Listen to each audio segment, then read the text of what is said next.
lost, there's always a hope. Rise and fight.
Hello and welcome back everybody to another BSL 16.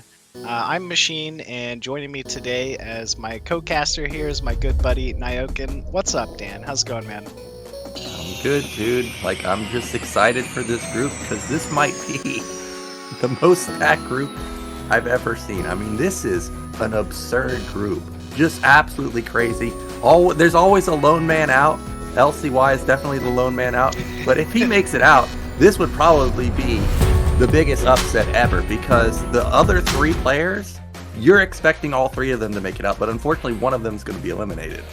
Yeah, absolutely. I mean, you mentioned it. Zero was mentioning it just before we went live here, but we have pretty much the last 8 BSL consecutive winners all in the same group, right? Bonnet's won 5 of them, I believe. Mihu's won 2, and even TerrOr has been a previous BSL champion here. So yeah, a lot of winning potential in this group here. Mihu obviously being the massive Chinese favorite over the last couple seasons, such a strong Terran. Bonyth, you can never count out Bonyth. Anytime you try to count out Bonyth, he's just going to disappoint you by winning. We got TerrOr here as well. And yeah, LcYdH, another very competitive Protoss. I think in any other group, he definitely wouldn't be bottom of the barrel. But man, Nyoken, this is just a massive, group here in Group C for this round of 16. Yeah, it's just a crazy stacked group. I'm actually most excited to see our first match of the day, which is Mihu versus TerrOr, because even though I haven't played Mihu that many times, I have played TerrOr quite a bit. I even played him in one of the previous BSLs.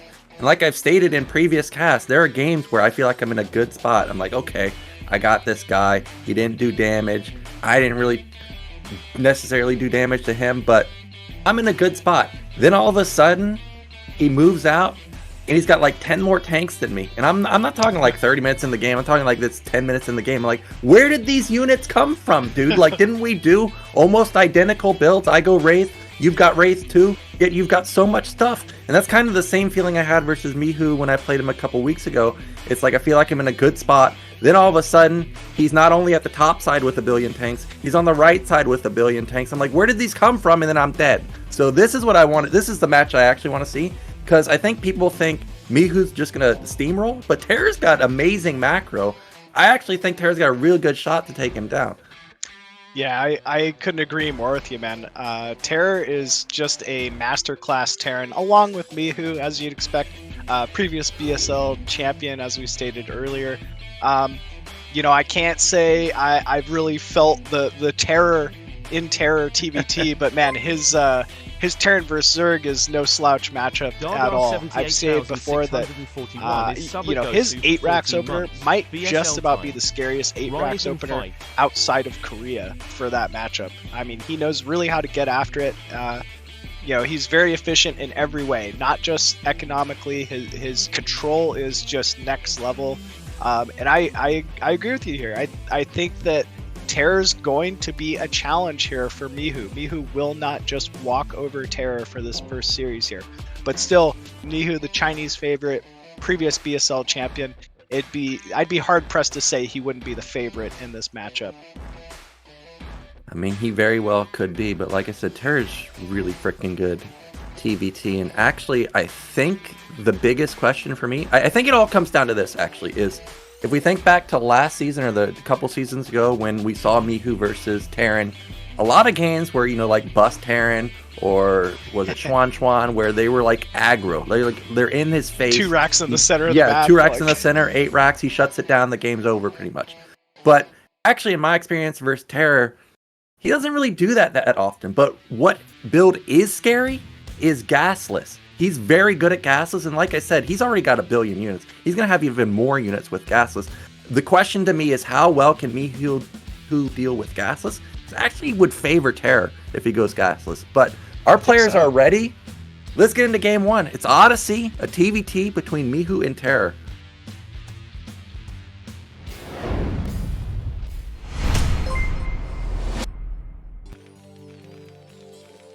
And spawning top right as the red Terran, it is TerrOr. Whoa. Yeah, I saw that this? SCV. I saw that. Okay. Well, in the bottom left, we've got our blue Terran, and it is Mihu. And this is not an 8 racks, folks. This is going to be a 6 racks. So I was just talking about how TerrOr's strong with gasless, but we're not even going to get to this point. This is full-on Artosa style. He did a 6 racks versus me in 2005. I still remember it on Blue Storm. And it hits really fast. Like, it's just so many Marines that you're not expecting to be there that quickly. But where's he going to put this racks? Is this scoutable? Like, if he comes down the ramp, is he going to see this? I think he might see it. Yeah. I think he would. It looks very close. Yeah. But I mean... go ahead. I was gonna say, it's not super common to scout that early, especially on such a big map, like a big 2-player map, TVT, right? Like, you're not expecting a 6 racks if you're Mihu. Yeah, actually, oh my god, is he scouting? No way. Oh, he sees it. Actually, that's critical for him. And I don't know why he's scouting at this point, because a lot of Terrans don't proxy their racks anymore. In the old days, you used to proxy your racks all the time. But even with scouting, it's still hard to stop. Eclipse is in the map pool. Odyssey is similar to Eclipse in the sense that this is a 2-player map.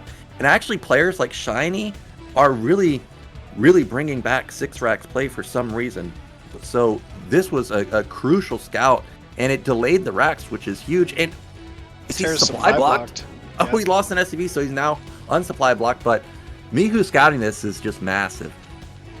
Yeah, I mean, as soon as that first Marine pops out, he's going to have 2 linebackers on him, right? Like, this is not going to be very easy for TerrOr to really find any damage. There we go, 3 even. So I almost feel like this is just completely countered. It was odd, right, for him to scout that? I don't, because he was clearly making a barracks in the main. I'm not sure, unless he really has just been running up against a lot of 6 racks play. Well, like I said, players like Shiny have really brought back 6 racks, especially on Eclipse, and this is over, by the way. If the bunker goes up in the main, there's no counterplay to this. The TerrOr crippled his econ. I can't even tell you how much it's crippled compared to an 8 rack, so he has to make something happen here. And I would say, luckily for him, there's no bunker. I don't know why Mihu's so confident in holding this. I guess 1 Marine, 1 SCV on the ramp. He's feeling like he can hold it, but he lost his Marine, and those are pretty healthy Marines that they can continue to push. Now he's forced to pull workers. All of a sudden, this isn't a catastrophe for TerrOr. He's bringing it back somewhat.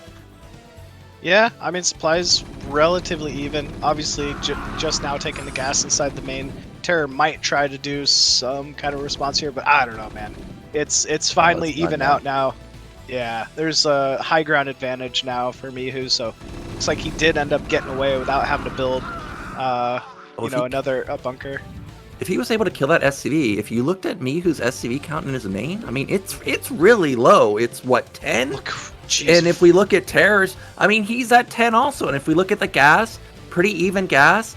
Well, okay, I take that back. It's not even gas because I see Mihu's factory is basically done before TerrOr's has even started. You know what's incredible, actually? That is Mihu has about 5 SCVs in the red.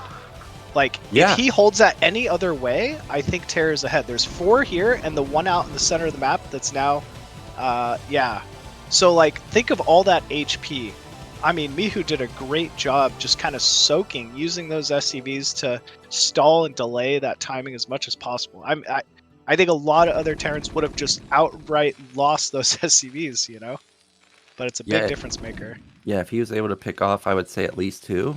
I don't know if I would favor TerrOr, but he would definitely have a shot. But now that the Vulture's out, there's 0 Marines for TerrOr. He's going to have to hold his ramp with an SCV on the ramp versus Vulture. To say that's not ideal is an understatement. And we've got TerrOr, I think, continuing to mine gas. So never mind. He's what? How's he building a command center in his main? I guess he technically never got in, right? And he didn't see that the factory's building at all, so he thinks he's in a better spot than he actually is. I mean, you got to assume. Either way, command center's down. Yeah, he's going to try to hold this ramp, but I mean, each one of these SCVs at this point just hurts so badly. Looks like TerrOr not quite able to get in range of that last Vulture here. At least he'll be able to start up that command center production once again, but second Vulture now popping in here, and I don't believe there's a second Vulture for TerrOr. This could be it. This is just a catastrophe. I mean, when you build it on the low ground and you're already down, you know, a Vulture, that means first off you've got to continuously build Vultures. You don't have any intel on whether they're building them or not. Also, it means that you're obligated to send the Vultures to the low ground. If this command center was on the high ground, then I think he doesn't take much damage here. But because he has to consistently come down here, even with just one Vulture to make sure the SCV dies, I mean, this is just really bad scenario for TerrOr. You can see back on Mihu's side of the map, command center's done. So he's up 1 billion workers, he's up Vultures. And like I said, you don't have intel on whether this guy's building Vultures or not. And we know Mihu's just rallying them across. Why not? Even if he loses it, he's killing an SCV every single time. Yeah, and delaying this command center more and more, getting scouting intel. I mean, there's just no reason not to. It looks like he's finally is just gonna sit back, take his advantage, and yeah, it's a sizable advantage here. Third factory just about to complete. Only 2 up for TerrOr, but we do have that armory. I don't know. My simple Zerg brain is saying he's probably going to make a few Goliaths here just to try to live, but I don't really know. Yeah, he doesn't know what Mihu's follow-up is. It could be Starport. It could be anything. I mean, it could be drops. It could be Goliath play. That's a common follow-up to non-stop production out of your factories. So Goliaths obviously are going to shut down the Vultures, but these are Goliaths that you don't really want. These are just kind of panic mode Goliaths. Wow, okay, he got 3 Vultures across the map somehow.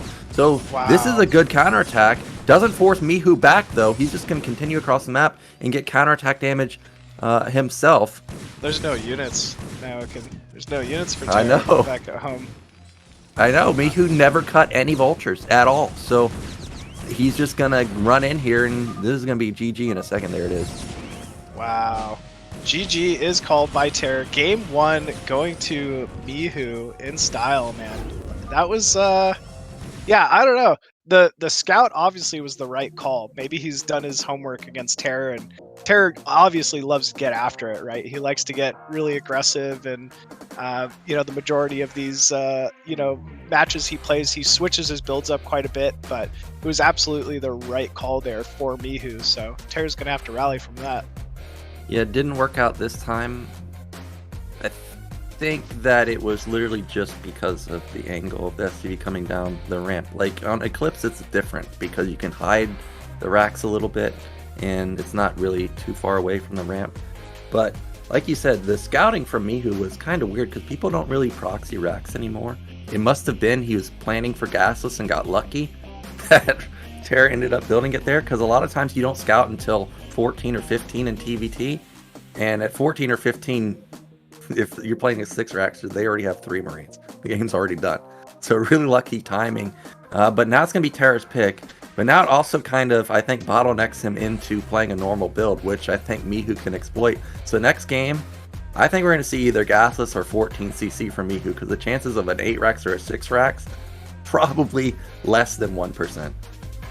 Yeah, you keep talking about gasless expand TVT. I'd love to see it. I mean, it's like a trade of getting that better eco, getting the faster natural versus positioning like map control, which is just, I mean, so important TVT, right? I feel like it's sometimes, even if you don't get away with the best, you know, economically, like versus a gasless expand, just by setting up that contain, it can really prove to be kind of an issue for a lot of Terrans to break out of.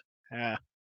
Yeah, it's true. There have been games where I see players like Flash or Light, they set up a contain, and it looks like, oh, well, this was just a huge mistake to go gasless. Like, why would you ever do that? And then I see games where people set up or try and set up a contain, and the other guy has just so much stuff that the contain just gets blasted, and you're like, well, why did you even try that? Personally, when I face gasless, I'm just like, we gotta get something done, because if this goes unhindered, I'm just gonna get run over. And at the same time, if I play gasless, I just get contained forever. I don't know how players make gasless work, honestly, but the players that are good at it, I mean, they're really good at it. And Sylphid is a pretty good map for gasless. It is 3-player map though, so he will get scouted fast, or somebody will get scouted fast if they go for gasless, and somebody may all in it. So players are ready. Let's get into game 2. Mihu up 1-0.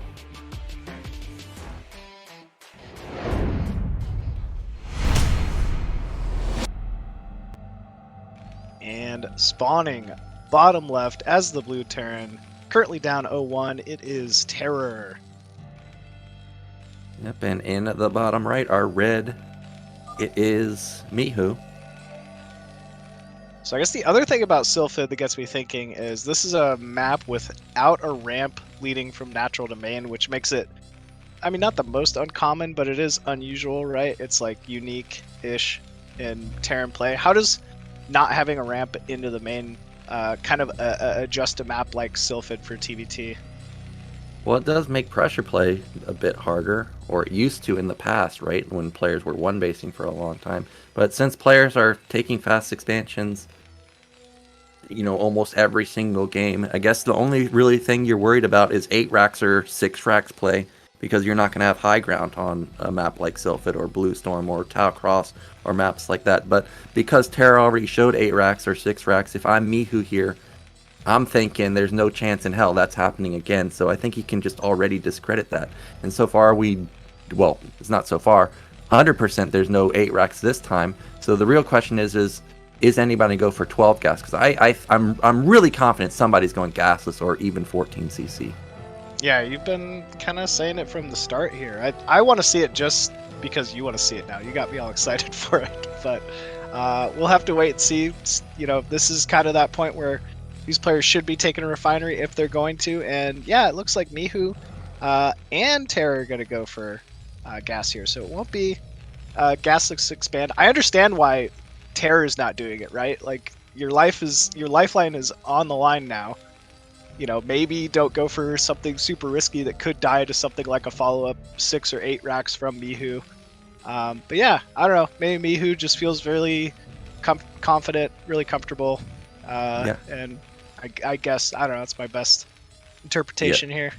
Yeah, this is the safe opener. I don't think it's a mistake from Mihu at all, or TerrOr, but if you're thinking from Mihu's perspective, like every TVT I've played, these Chinese people or this South American, they've just all in me every game TVT. Why would I risk 14cc? So just the safe opener.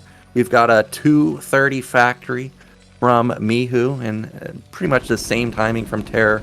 And SCV's taking a bit of damage, and that is a big deal because versus someone like TerrOr, I mean, he could instantly put down or put SCVs back on gas and go into a 2-fac. So now that the SCV's softened up, if he pokes in the natural, he may not even get in far enough to scout a command center. So you can see, actually he didn't take that much damage. It looked like he took more damage than he did. 42 health, that's definitely more than enough to suicide in and make sure there's a command center.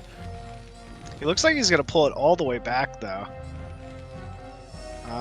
Yeah, and the interesting. SCV, the trailing SCV actually got vision of the SCV coming back, which is a big deal. That means that TerrOr can continue to just push with these Marines because he doesn't have to worry about getting scouted. And those Marines are going to actually probably pop this SCV building the command center, actually, because the Vulture takes quite a bit of time. But if he does go that deep, he is going to lose the Marines. Looks like he maybe took a wrong route with those Marines. They're going to be pulled back here. Probably a wise decision, right? Just play it safe. You don't need an advantage. Both players going for that command center at the natural here. Looks like it's just going to be a single fact into Expo. Like you'd mentioned, you know, it's just become like just so super common for this matchup TVT for TerrOr players to be taking such a quick expansion nowadays. Just kind of to be expected, I guess. Well, this is kind of risky from Mihu. He didn't get any intel on how many units TerrOr actually is building. Like, he didn't confirm command center or anything. He built one Marine, one Vulture, and went add-on. If TerrOr builds 3 Vultures and just goes, it's going to be pretty rough for Mihu, actually. But because I don't see any movement of TerrOr other than that one Vulture to the right side of the map, doesn't look like he's going to commit at all. And we do have a 3-fact follow-up from Mihu. I mean, this is the go-to build in TVT, basically, for the past couple years. Meanwhile, I only see 2 factories for TerrOr, and that makes me think we may have an armory somewhere, maybe like Goliath follow-up, but maybe not. SCV moving in position for that 3rd factory. Okay. Yeah, 3rd factory just seems a little behind, but I don't know, maybe he skipped a Vulture or 2 just to get it down faster or something, but Vulture count looks to be fairly even. TerrOr just now getting his add-on on his factory. Mihu's slightly ahead in just about every way, I could say here.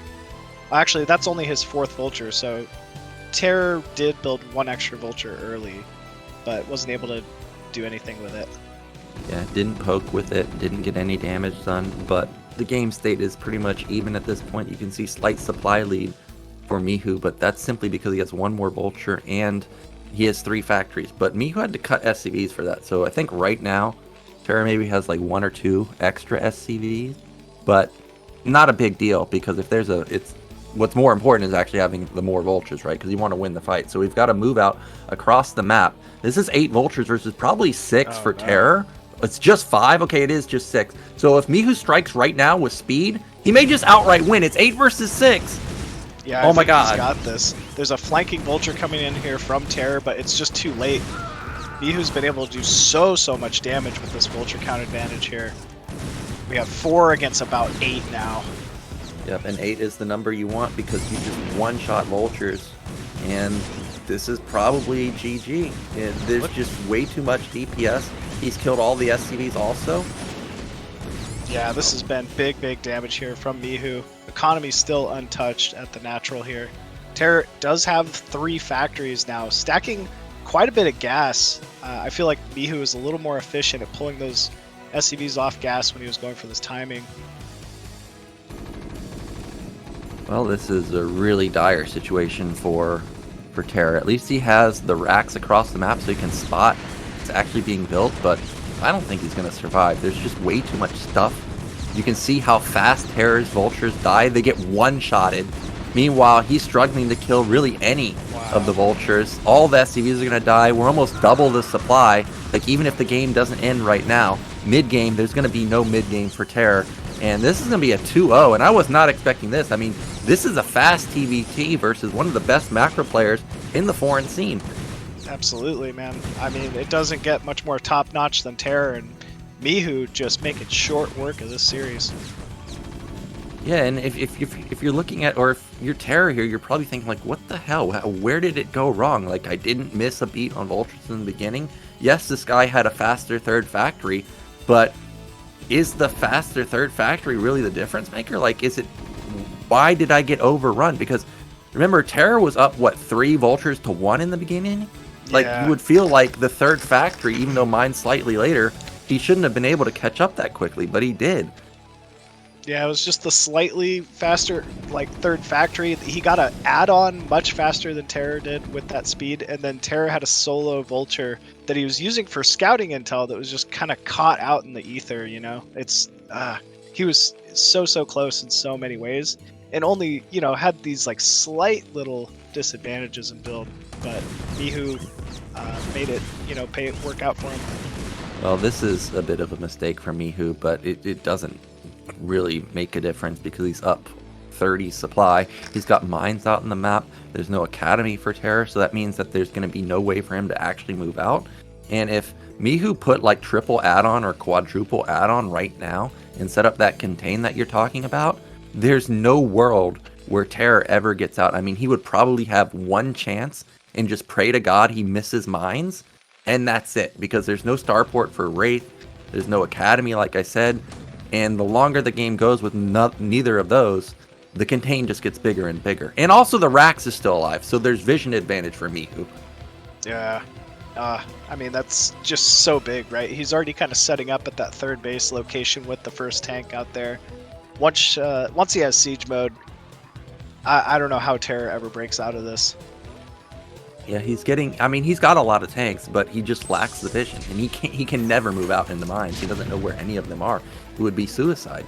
So even though he has way more tanks than Mihu, he's never going to feel confident. I actually think TerrOr, because of that, he's obligated to go on the next cycle. He's going to have a lot of tanks. He's going to have a lot of firepower. He can't let the contain set up, and he knows that Mihu's tank count is going to start to become overwhelming. So expect to see TerrOr move out in the next few seconds, and if he doesn't make something big happen, it's just going to probably be him never getting out.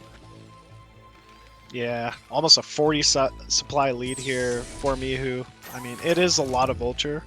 TerrOr does have a tank count advantage. It's just positioning. Here we go. TerrOr moving out. Good siege placement. 2 tanks fall immediately, though, to Mihu's 2 spread tanks. And it looks like Mihu's just decided to pounce on it here. Vulture's moving in, targeting down the first couple of siege tanks. Mines being placed in the center. TerrOr actually doing a decent job holding, but still, this is just more space created here for Mihu. Yeah, there's still no academy, still no starport, and think about what just happened. It was a 6-tank move out from TerrOr, and Mihu killed 3 of them while losing no tanks. So he still has this single tank contain. Well, it ends up falling right now, but it's still a 30 supply lead. There's still no way to actually get outside of his base. It's a 3-base play for Mihu. He's up factories 5 versus 3. He's on 3 gases. He's on the high ground here. He could actually even expand here because of how dominant of a position he is. One of the mines lands and connects, but the Vulture count got thinned out so much that not willing to commit on top of those. I mean, I guess the one thing is TerrOr at least did secure right outside of his natural, so he can expand towards the top side technically, but he's still just down so much. He's just fighting, man. He's so scrappy, right? So many other players would have just given up from a situation like this. And I gotta say, it's impressive we've even got to this point. You know, like you said, he's now cleared a lane to take a third base versus Mihu, who has not just taken his foot off the gas pedal, right? This has just been constant pressure, constant trading. I mean, he's really trying to kind of seal that gap as best he can here. But man, I don't know. TerrOr fights on. Yeah, it is very surprising that he actually did make it outside of his natural. Remember what I was saying about how every time I play TerrOr, he just has so many tanks compared to my own? You would think, going back a couple minutes ago, that Mihu would have the tank advantage, right? But Mihu's actually only got 6, and I'm sitting here like, how the hell does TerrOr have 12 tanks versus 6 versus this guy that ransacked your mineral line? He's got complete map control, yet he's down tanks. I mean, this is still a really bad situation, but if TerrOr camps the 4 bases, gets its high ground, gets 5 base, 4 gas, I mean, it's playable, right? I mean, it's actually playable because mines and tanks, they're going to trade so effectively. If Mihu gets ambitious and just tries to A move, I mean, siege mode is going to eat everything up, so he still needs to be careful with his units despite being up now 60 supply. Still, I actually kind of like what Mihu's doing by being so Vulture heavy, right? He knows there's no chance, given what happened earlier, the TerrOr moves out anytime soon. He's keeping his units very mobile so that, you know, if TerrOr does get around with some type of a Vulture harass play, it's going to get cleaned up. It's going to be scouted out like very quickly.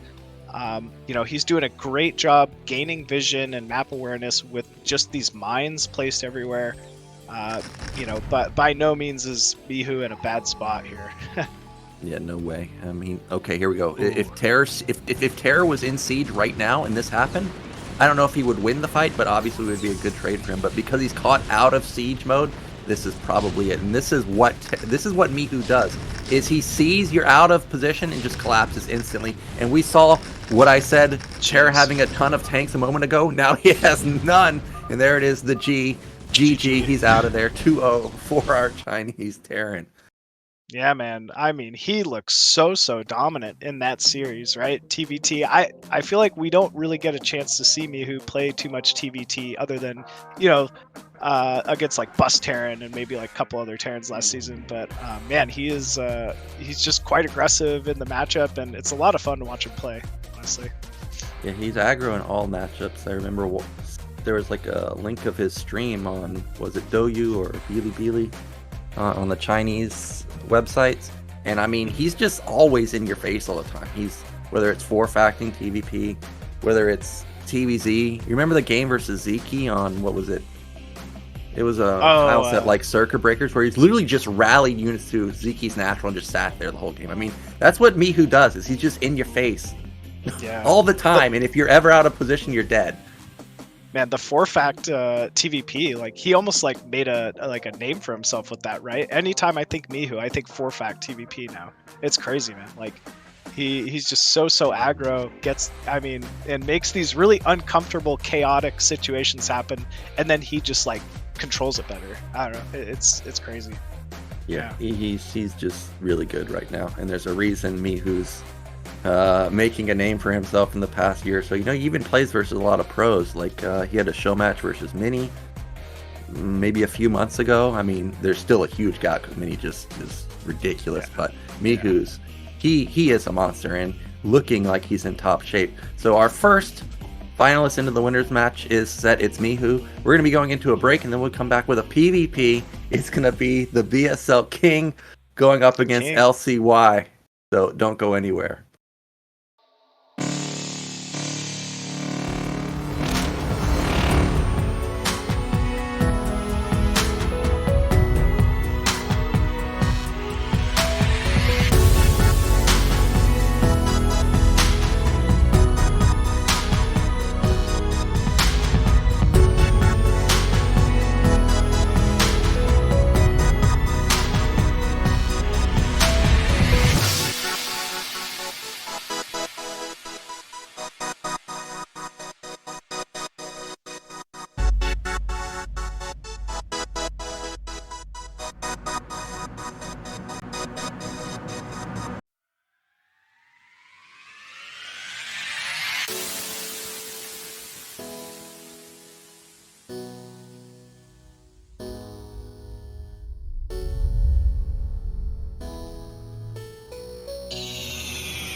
Hello and welcome back, everybody, to BSL16 Group C.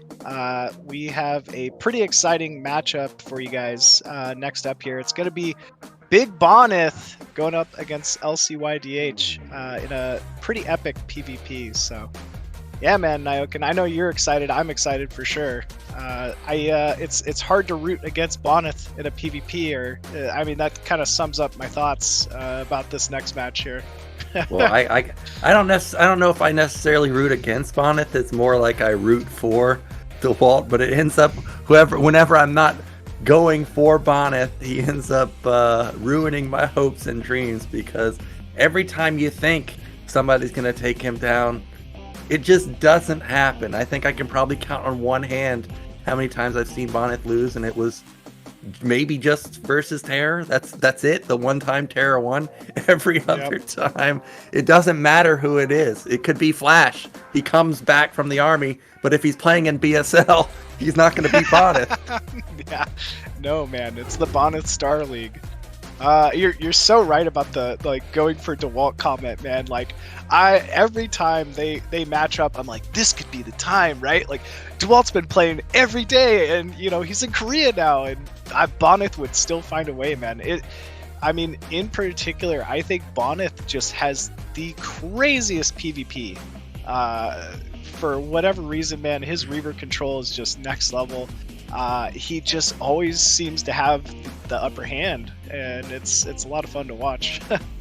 Yeah, it looks like map 1 here going to be Odyssey, and both of our players are ready. So it's Bonyth going up against LcYdH. Let's jump into the match.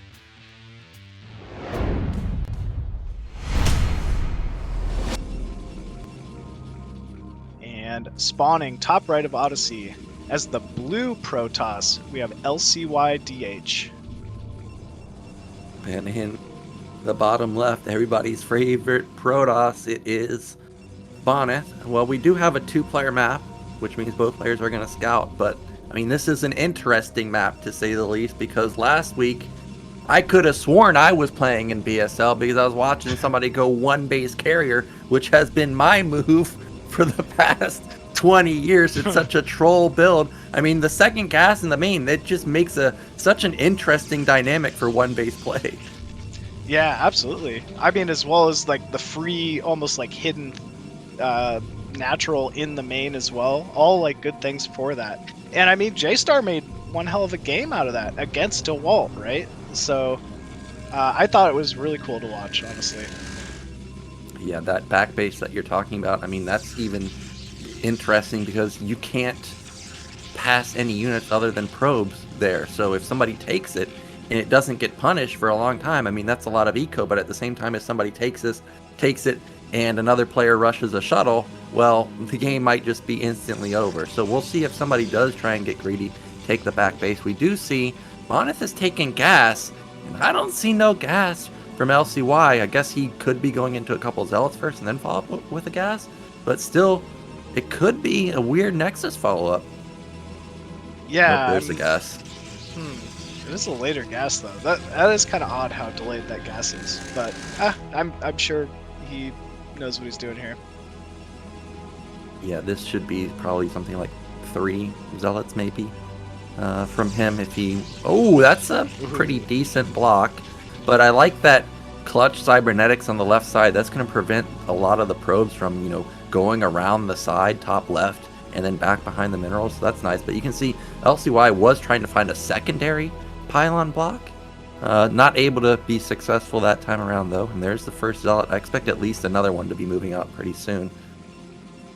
It is a kind of a longer map, though, right? Like, there's plenty of time here for Bonyth to react, get his, first Dragoon out. And I think... Oh, he actually did build a Zealot for the pylons anyway, so... I don't know. It's tough to say how much value I really expect LcYdH to get out of this first Zealot. Well, this looks like a lot of damage from the pylon. Look how many probes are being bounced around, and also Bonnet pulled like 6 workers there to try and catch the probe, and then he didn't even catch the probe.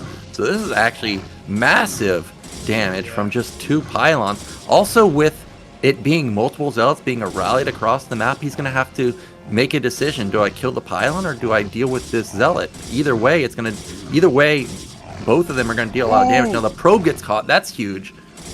Yeah, good control Look there at the from probes Bonnet. at the bottom. Dude, look at them. They're not happy, man. They're really not liking that second pylon placement. And the core almost like is working against it. You mentioned the core placement, but probes aren't allowed to even go around the top side, so they are forced to just wrap all the way around that bottom side. It's two zealots getting some good damage on Bonnet's first Dragoon here. First zealot does finally fall, though. But yeah, Bonyth is not happy that he can't really target this pylon down right now. Oh! Ooh. Oh, I thought he was going to hit that there. One probe almost falling, but Bonyth with impeccable micro as per usual. Looks like LcY might try to back out with the zealot. Yeah, a lot of damage done by those zealots and pylons, the pylons in particular, and we do have 2-gate follow-up from LcY. We've got Robo follow-up from Bonnet, and he has range himself. Whoa, that is a Citadel. Why would you now, place I don't, Citadel there? Well, yeah, I was thinking the same thing, but also he knows that the probe is in the back of the base, and he knows that it's alive, so he doesn't want to put it in the back, because the probe's likely to just, drill like he is right now and scout it. So I actually think this is an okay positioning of the Citadel, but yeah, initially when I saw it, I was like, dude, that's not a Robo. You don't want to show that. Well, that pylon finally does fall in Bonnet's base. It should alleviate some of that mining for him. It's weird how Bonnet, he's got that probe trapped, and it takes an entire Dragoon allocated to it, right? That's got to be really annoying for LcYdH, given that he's going, a DT opener and wants to be able to use every single Dragoon he possibly can here. Wow, Bonnet though. That is such a fast observatory. He's all over it. Yeah, he's got the perfect counter to what LcY is doing. The question always comes down to is what's the path of the observer relative to the DT? If the DT takes a weird path, and this is like a single observer into Reaver, the DT could get a lot of damage done, and that probe still hasn't gotten any intel yet.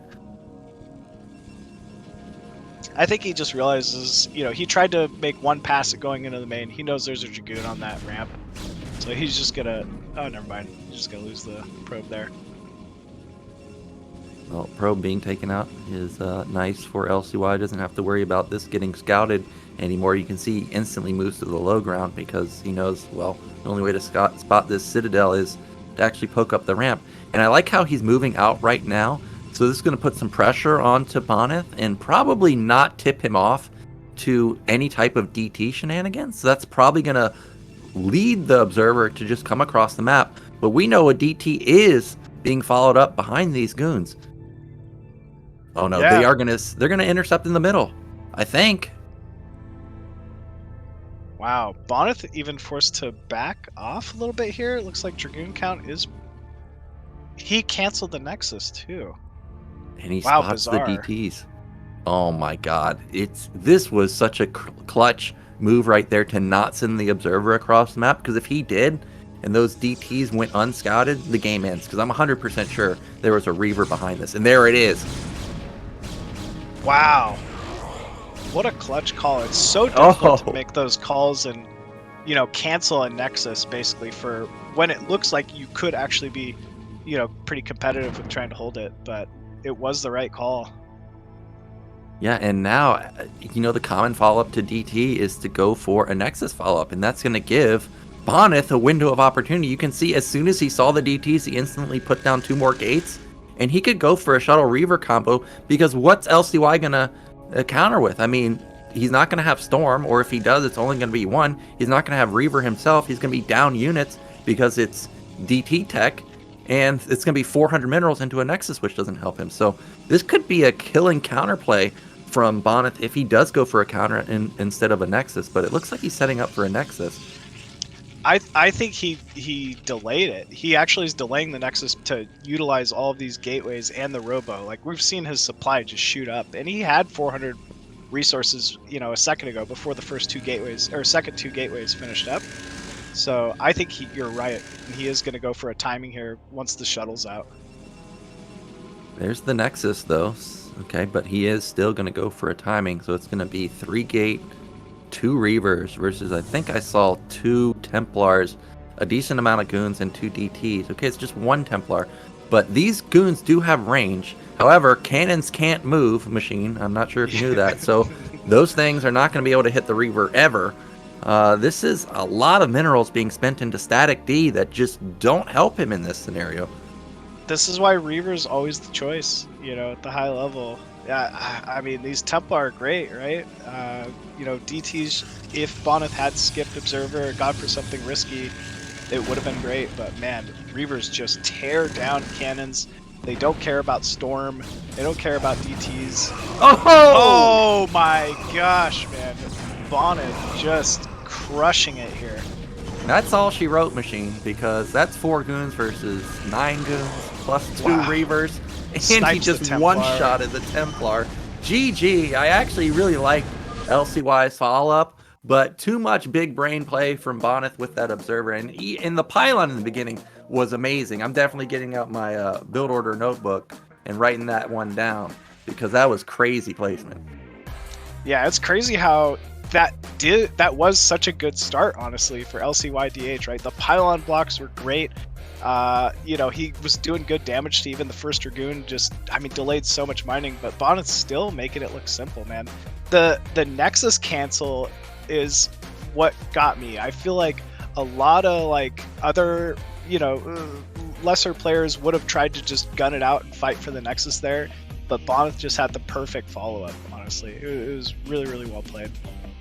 Yeah, he fell back when he knew he needed to fall back, and you know, we kind of saw similar scenarios in the last game with TerrOr, right? Remember I talked about how if TerrOr had built his command center on the high ground, he may have been able to hold it, but you saw if you're down, you know, army and you try and hold a position like that, you just get punished over and over and over. When this time we saw somebody aware of it, Bonnet, he cancels it, like you said, doesn't get punished at all, and just counters and kills the guy. So just really, really amazing play. And now LcY, he's on the back foot. At least it is going to be his map pick. Odyssey is one of the weirder maps. Don't expect to see something like Butter or Nemesis. I mean, Butter standard, but another 2-player map. I think we're probably going to see something like Vermeer or Circuit Breakers, get into a big macro play and try and play from there. Yeah, Circuit Breakers would be a fun one. I feel like we haven't seen enough of it so far this season, man. Like it's also fun for PvP, right? I remember because that mineral only is so close by, you see a lot of like huge leg, like zealot leg timings PvP, which is just different, right? It just kind of switches it up a little bit. But yeah, I don't know. It would be cool. Vermeer as well. I don't mind Nemesis, but it definitely I haven't seen too many like PvPs on it go late game, but I would expect it to, like, in general, be easier to hold a third base, right, for PvP. So that could be interesting.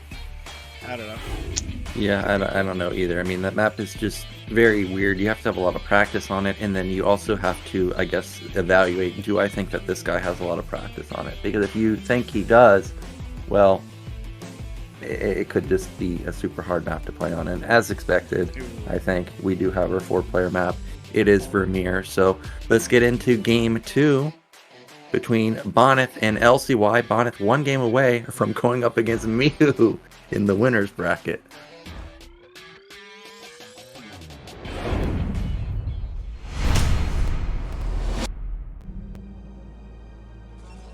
And spawning top right as the blue Protoss, it is Bonnet. Yep, and in the bottom left are red Protoss. It is LcY, and I think this is good spawns for him because he's going to have cross spawn. If Bonnet goes for a Reaver timing or any type of timing, I think, what is it, maybe like an additional 8 seconds or something along those lines, buy him a little more time to get a few more units out. But if LcY does want to be aggro like he did in Odyssey with, you know, later gas, zealot pressure, he's going to have to come up with something different because the zealots this time around shouldn't really do much damage at all.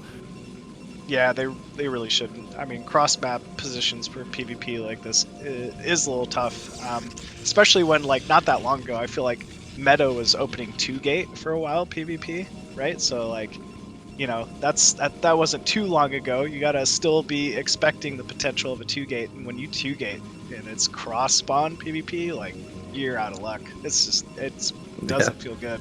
Yeah, really dire situation if you try and get greedy going for that 2-gate pressure. Don't think we're gonna see that, but I got my eye on LcY's lack of buildings. We could have a 12 Nexus machine. I mean, speaking of greedy, right? That could be great. You know what? When you're playing Bonyth, right? You need an advantage. I don't necessarily hate this build here. You know, going a 12 Nexus versus someone who's very likely just going to end up going 1-gate tech. So it might pay off. It may pay off. We saw, can't remember who we saw in previous PvPs, but somebody else was trying to go for 12 Nexus, and I think it was actually a pretty good opener for them. So we'll see if Bonnet is going to try and punch this, or is he going to try and macro himself out of this position. He's going to find LcY, or he should find LcY with a second scout. I don't think in scouting is a thing in PvP, but I could be wrong. And LcY should, I think, 2-gate out of this, actually. And there he goes. There's a greedy option, I think, where you do go Gate Forge. Oh, Gate Forge. Okay, I think Gate Forge can work here. Yeah, I was gonna say it's either 2-gate or Gate Forge, and he's decided to go for the Forge option this time around. But this is gonna be a lot of static D being put into defending this 12 Nexus, which, you know, Bonyth can, you know, put into a Robo, for example, or range or something like that. And actually this wasn't in scout, so unfortunately for Bonnet, he's going to find LcY last, and that's really the ideal situation now for LcY. Yeah, I mean, one cannon will hold this, I mean, against, you know, any early Zealot goon pressure, something like that. So I feel like this was best case scenario here. 12 Nexus cross map with your opponent end scouting. Yeah, good news here for LcYdH. I don't know, if you're Bonyth, do you just feel obligated to go for a 1-base timing? I mean, he could have. He also kept the probe alive here, and he saw that there's no gas. If he was able to, for example, somehow get this probe out of the base while also scouting that, I think he could have gone for proxy Robo at the 3rd base and just pushed and then built a battery while pushing. I mean, that is something I've seen from pros, and it looks unstoppable. But with the probe being caught now, I think your real only option is to try and expand, because I think the timing's just going to be too late with the Robo. But he's decided that he's going to go Robo anyways, and I see another unit moving outside of Bonnet's base, but I think that's just another goon. Yeah, it looks like another Dragoon here. So, I don't know. I think LcYdH is honestly in a pretty good spot here. I mean, the obvious counter is like Reaver from Bonyth. You know, if he is going to go for a timing, he's obviously going to try to outrange those cannons and siege in here. But I mean, LcYdH should have a big eco lead here.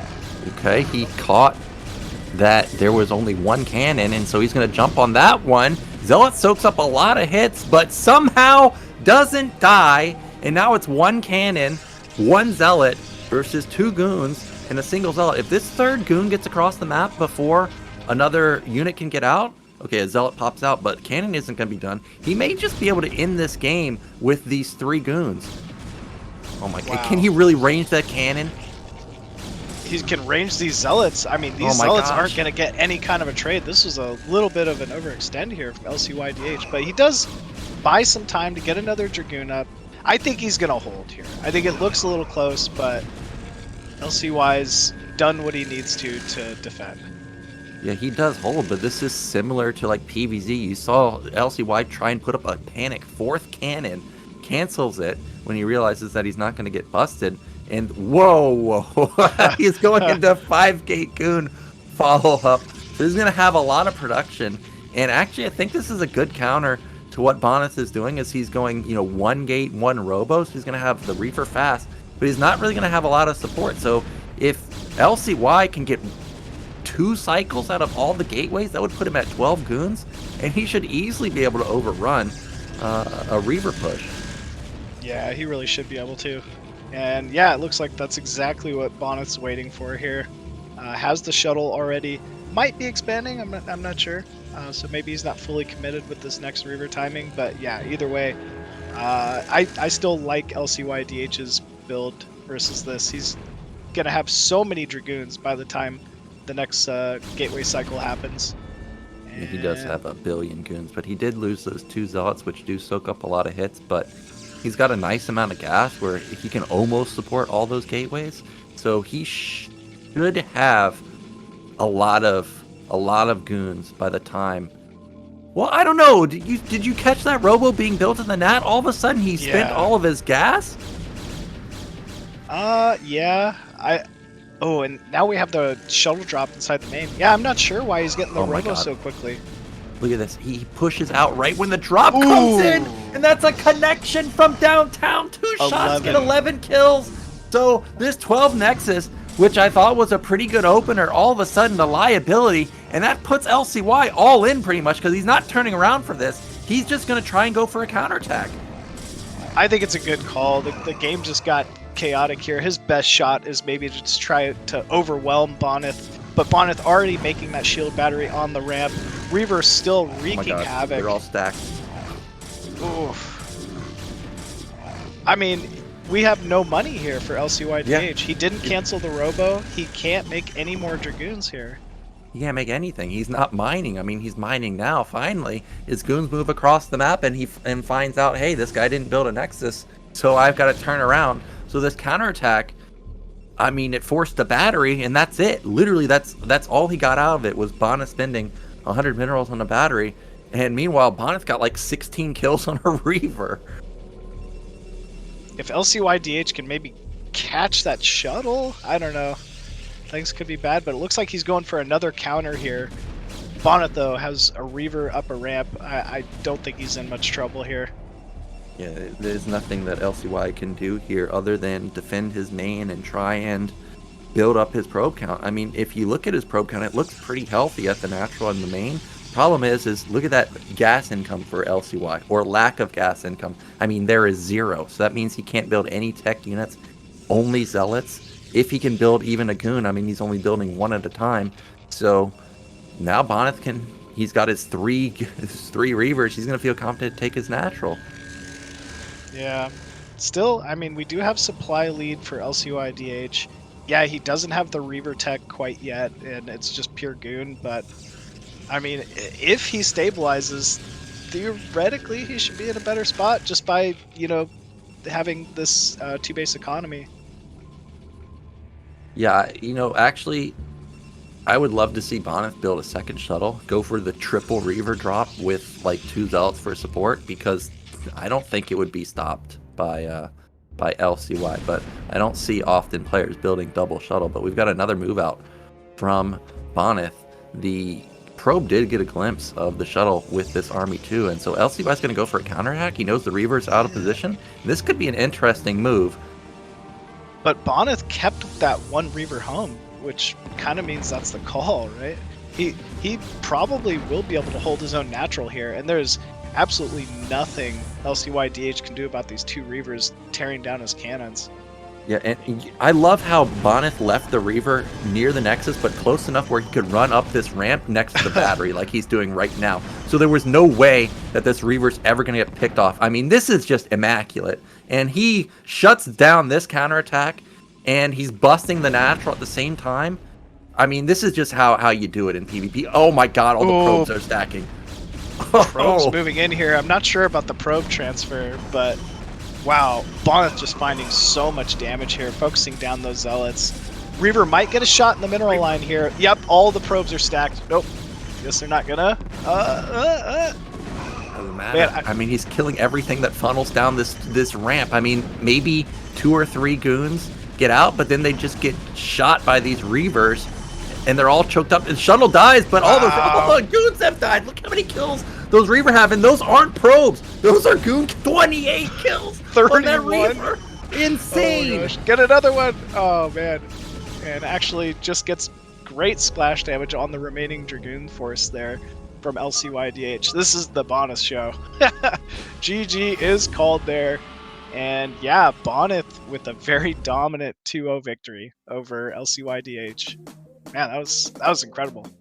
That was actually just insane, insane game sense to pull back again, keeping that Reaver at the back near the shield battery, so he doesn't get punished, doesn't lose his Nexus, and then just ridiculous control. And unfortunately, LCY, his move out, like I think his move out at the natural was good to push stuff back, but unfortunately, the Reaver literally came in right when he moved, and it wasn't like Bonnet saw him move out and then went in. Bonyth was coming anyways, and it just happened to coincide with the move out. And as soon as that happened, you just knew it was over for LCY. He's I don't know. It's just Bonyth always in the right position at the right moment and killer Reaver shots. Yeah, man, he's got that star sense. Like, I don't know how he knew to keep that Reaver back. It was already in, perfect position. But yeah, he also knows to go for the killing blow at times when it's maybe a little questionable, right? Like, LcYdH had a lot of Dragoons on the map. Part of me was like worried he was just going to try to surround and pick off the shuttle or something like that. But Bonyth just always has an answer, it feels like. Yeah, I mean, it was the perfect answer. And his PvP, actually I was looking at chat and it seemed like people were saying Bonyth wasn't as active. Well, you can't really tell from that game because that was a crushing defeat. And we do have our winners match set up. It is Mihu versus Bonnet, so we'll be going into a break and then we'll be back with a really sick TVP.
What's up, everybody? Welcome back to BSL 16, round of 16, Group C.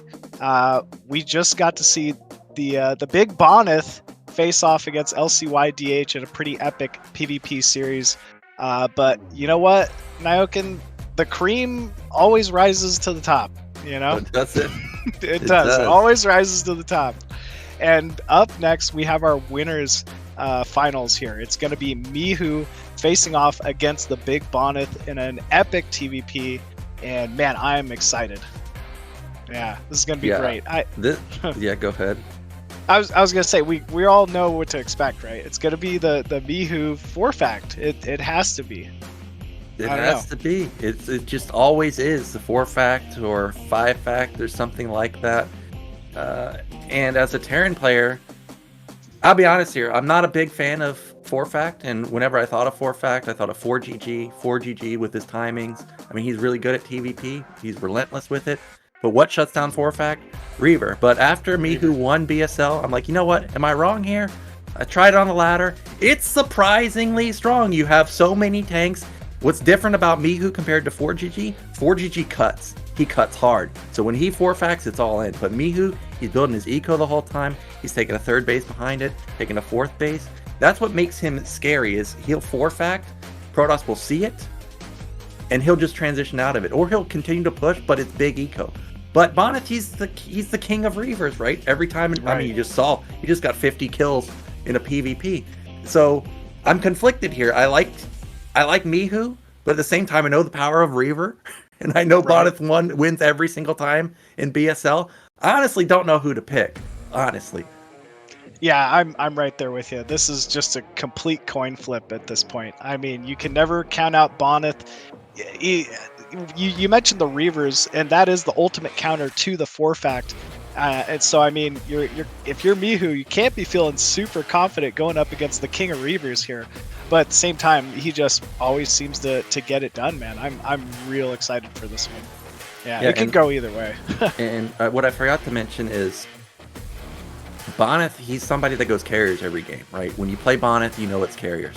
And what do carriers die to? Is they do die to, sometimes they die to strong 4, 5, 6, 7-fact timings. And we know Mihu's a guy that does timings. And so if Bonnet gets the Reaver shots off, if he can delay the push, I feel like you got to favor Bonnet here. But if he doesn't get the shots, or if Mihu gets the trades and Bonnet goes Reavers, goes carriers, Bonnet's in big time trouble. So, like I said, everybody knows Bonnet goes carriers, and I wonder if he'll be like, I know that you know I go carriers, so actually I'm going to go Reavers and then go like 10-gate follow up, because 10-gate Reaver, you're just going to have a billion units, and that really does shut down 6 and 7-fact timings and stuff like that. I feel like I haven't seen like 10-gate Reaver in a while for this matchup, and you know, like you said, most of the time it's not the counter. But if someone is trying to counter that quick carrier with, you know, a 4, 5, 6-fact timing, it's definitely can be the play. So, I mean, obviously there's gonna be a lot of mind games between these two. They've faced off in the past, and you know, they each have a fairly good understanding of each other's strengths, weaknesses, styles. So yeah, man, I really don't know how to call this one. Like we were saying before, this one really is going to be a 50-50. Both these players are playing at such a high level, and you know, it's really the difference is who can make it happen when it matters, you know. Yeah, I think it could come down to maps. Like if it's Odyssey and Mihu's push gets denied, then all of a sudden you've got carriers on a billion high grounds. You know, you've got bridges. Goliath AI is going to bug out. It's just be basically impossible to deal with carriers. Same thing for Nemesis. But if we get maps like Vermeer, circuit breakers, where it's more wide open and the carriers have to engage in the center of the map somewhere, well, then I could see it going in favor of Mihu. That's assuming we even get to mid game, because Mihu's pushes are so strong. Every time I get to this screen, I always get thrown off by these percentages, man. I don't know if you see them right now. Does that say 100% versus Protoss? And think about who Mihu played. Mihu played in the finals the wall, what, twice? And it says 100%. So it doesn't matter whether it's the cream of the crop. This guy doesn't lose versus Protoss. But at the same time, 90% win rate for Bonyth versus Terran. And you know what that one loss was? It was versus TerrOr in the finals of that previous BSL, who's in this group, by the way. So this is just absurd. Yeah, man, this is nuts. I mean, this is just going to be, I mean, down to the wire between these two. It's so difficult to call a favorite. But like you said, every time you try to count one of these players out, Mihu has yet to drop a game versus Protoss. Bonnet, 90% plus versus Terran. It's just incredible, man. The level of play we're about to witness.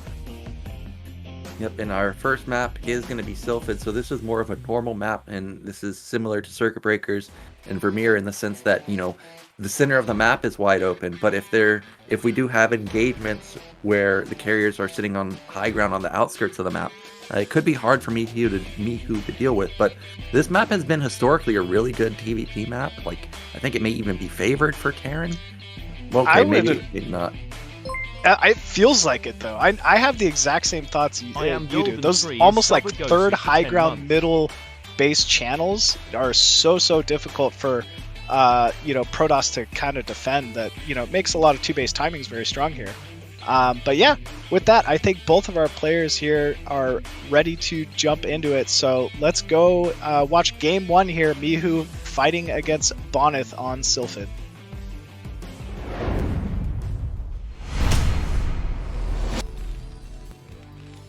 And spawning at the 12 o'clock position as the blue Terran, it is China's Mihu. Yep, and in the bottom left, our red Protoss, it is Bonnet. Yeah, so Sylphid, even though the map statistics on the BSL picture said 53% for Protoss, I mean, still, that's a 47% win rate for Terran. I mean, that's a good win rate, but in general, Sylphid, in my experience and from watching pros and just my own feeling on the map, it does feel like it's a good Terran map. Like, you get your nat obviously pretty easily. Then you've got third base right there, mineral only right there. You really don't have to move far to get 4 bases. But one of the big drawbacks of Sylphid is it's got an open main similar to Tal Cross, where drops can just run rampant. You really got to be on top of your turrets and mines and tanks and Goliaths and stuff, because if you're ever caught once, all of a sudden you just get picked apart real fast. Yeah, the problem with these low ground mains is it's not even the area you have to defend. It's not that that's too much. It's just the vision, right? Like, unless you're floating a bunch of barracks and e-bays over turrets next to the ridgeline, it's drops are almost just allowed to happen in your main. Yeah, and we know that Bonyth is somebody that goes Reaver every game, so Mihu's going to have to be on top of his drop defense. But I remember a lot of his games actually, Mihu almost always built a race, so he's always going to have some type of really agile anti-air with the Wraith. He was also one of the few Terrans that I saw really on top of his mine placement. Like, I'm sure we'll see that behind the mineral line there's going to be a mine, next to the turret there's going to be a mine. Like, he's really diligent with that, and you only see that type of play from really top Terran players. So I'm actually not too concerned about drops doing a lot of damage versus Mihu in particular. I am just mostly concerned about mid to late game. Now we've got is that a factory? No, that's a deep on the left side. I was like, wow, that factory is really far away, but there it is right at the front. Yeah, no Sim City with the factory. That's a little odd, right? Yeah, so what I think he's doing right there is, if he needs the Sim City, he'll be able to put a depot next to the racks, which will also create somewhat of a Sim City with a factory. But if he doesn't need it, then he's content with, just having a better flow of units through his main. But we have a Zealot moving across the map, and there's only 2 Marines, and there's no bunker. So he is going to have to micro back, and we're probably going to see that depot that I talked about try and wall off. But the Zealot already gets free shots, and this is already a catastrophe for Mihu. Luckily, he's building non-stop Marines, but there goes that SCV. Like I said, I'm sure this is a depot. Oh, maybe not. Those Bonnet Zealots, man, they'll get you. Factory does finish up. It looks like Vulture is in production here. We do have 3 Marines finally, so overall, like, pretty well defended still. Just lost the single Marine, but still, things looking pretty good for Bonnet here to start things off. Yeah, this did less damage than I was expecting. In my personal experience, when I lose a Marine, I've already got my hand moving to the Alt-Q section of the keyboard, try and just leave instantly. And also the SCV died from the goon. So if this was anybody else, like if this was Ghostlydark or DeWalt or somebody where there's potential for it to be Citadel, I'd be really worried for Mihu. But because it's Bonnet, who just doesn't seem to do stuff like that, I feel like Mihu's probably aware of that and probably just going to play normal and not really get punished for playing normal. Yeah, I mean it's a risk reward, right? You know, this is also going to be Bonnet's lifeline. He takes each and every single one of his matches so seriously. He's just not willing to risk it, I feel like, and it's something you respect for sure. I mean, when I play Bonnet, like, you just know that you're going to get out microed by goons. You know it's coming. It doesn't matter. You're going to still lose a tank. He's going to get Reaver shots that take no damage. I mean, you got to play to your strength, right? Like, if that's what you practice, no real reason to say, oh, I killed the SV, I'm going to put down a Templar Archive now. Like, that's just dumb if you don't practice that. So we are seeing just normal Bonnet things. It's a 2-gate with Robo follow-up. Vulture pops in. Doesn't see anything really, and also he didn't lay any mines, so that's actually a big deal. Like, he doesn't get any vision on the map. He doesn't even get a mine to deny the third base. He gets nothing with that. Yeah, Bonnet just seems to be in the right position at the right time. Chose to pull back with those first two goons. I mean, probe count looks very healthy already at that natural that just completed. And yeah, looks like Mihu finally does have some mines, though, right outside his natural, as he would need to, just in case Bonnet were to do some tricky DT walk up or something like that. Okay, well, this is already a little different from the expected Mihu style from previous BSLs. That's a 530 armory, and previous BSLs, I think it was like 7-minute armory, sometimes 8-minute armory, like really late armory. But this time he's going honestly for a more standard build. You see a lot of players like Light Rush, they get around 5 minutes to 530 armories. This is very, very standard, which is not really what I remember from Mihu. We still only have 2 factories, but that's not really unusual because when he plays 4 fact, he usually starts putting them around 7 minutes, 8 minutes. So for now, everything just looks like a normal game. Could be, a bit of mind games going on. I mean, obviously he can play more than one style if he needs to, so yeah, but who knows? I wonder how this is going to end up paying off for him, because it is pretty difficult to play a standard game against Bonnet, especially if you're not used to it.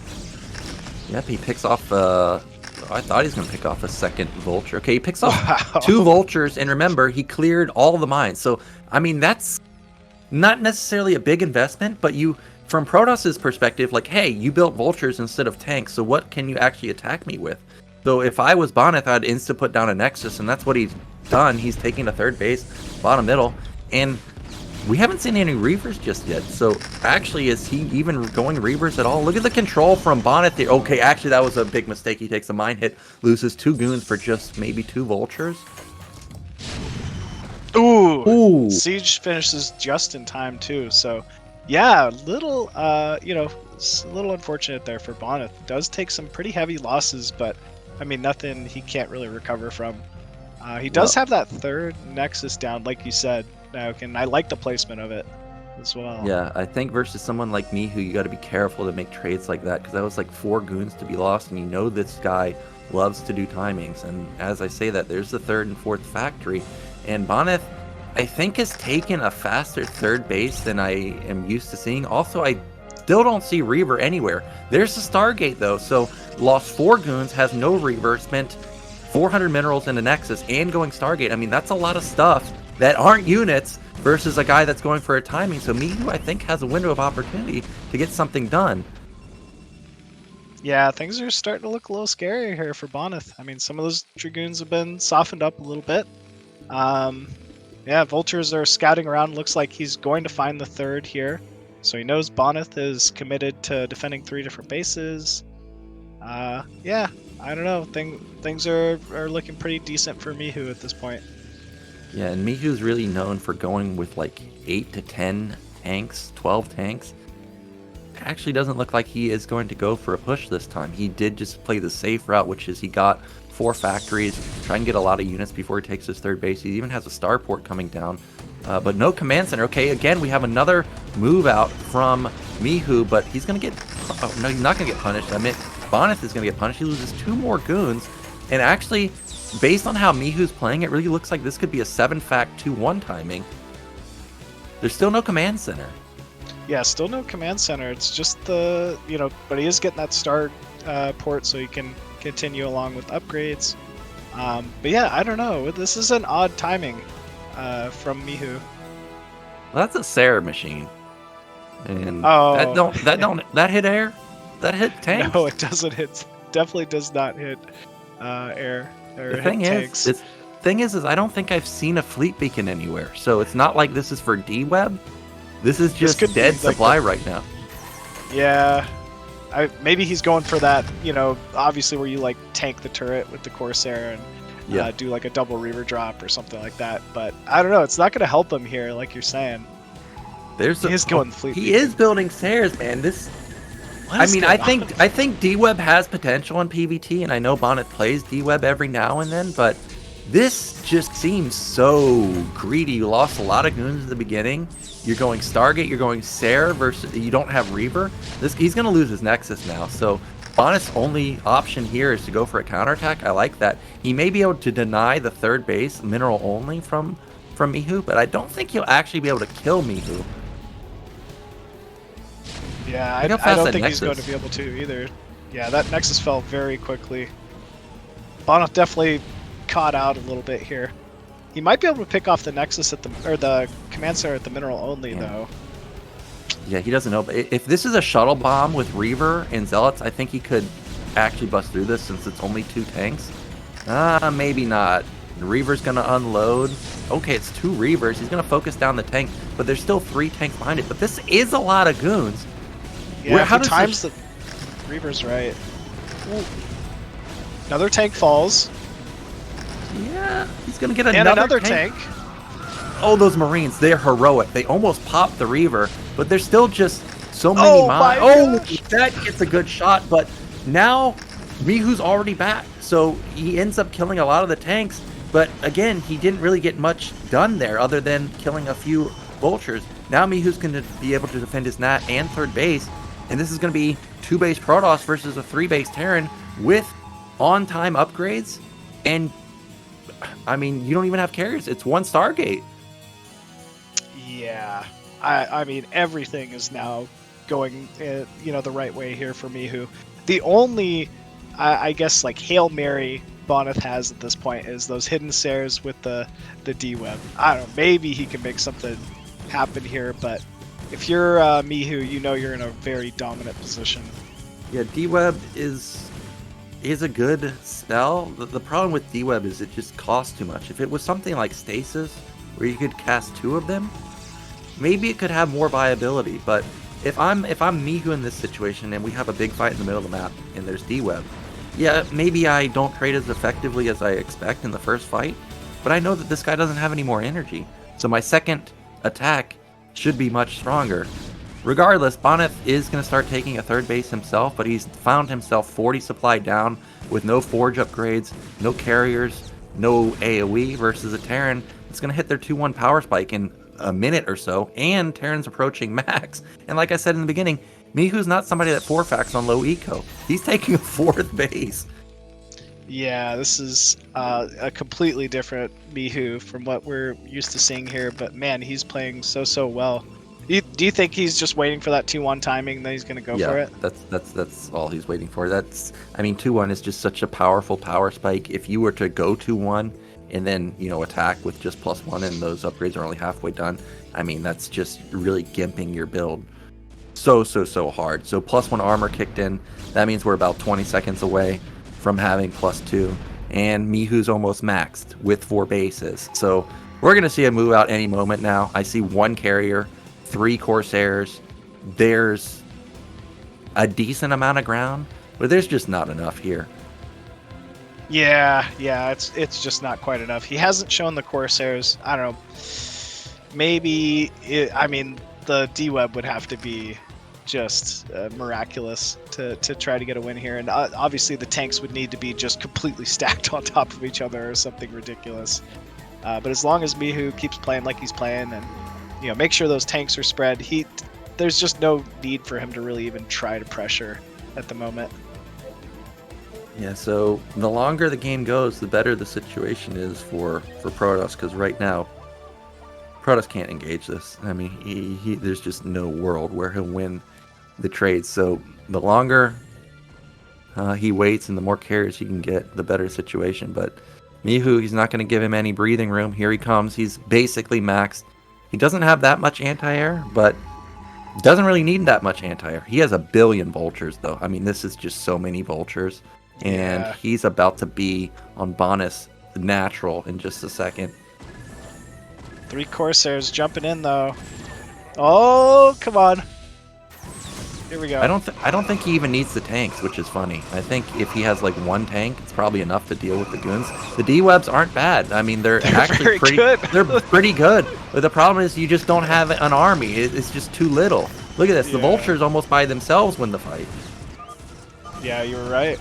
Oh man, that 2-1 just too strong, and Bonyth forced to GG out there. So game 1 going to Mihu in this best of 3.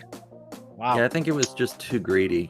You see, you're playing a guy that 4-facts. You know he 4-facts, and you went Sair, 3rd Nexus, no Reaver. I mean, that's just a lot of resources into something that doesn't help you versus any of that. I mean, I think his counterattack was good. But by then, it's just Mihu just has to live, and he's in a fantastic spot. Yeah, the initial timing Bonnet hit, where, you know, he ended up losing 3-4 goons to, you know, not even picking off a tank. I think it was like a couple vultures. It was, you know, it wasn't like great starting from there, but obviously Bonnet could have played from there. So, you know, on top of the Corsairs and everything, it was just kind of a little bit of a rough start there for Bonnet. So maybe he felt like he had to go for Corsair against someone like a caliber of Mihu and try to do something, you know, a little outrageous to get back into it. But, you know, who knows?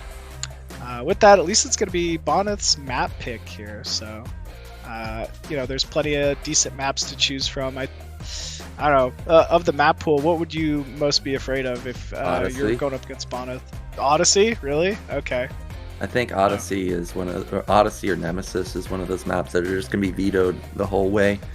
You've got 2 gases in your main.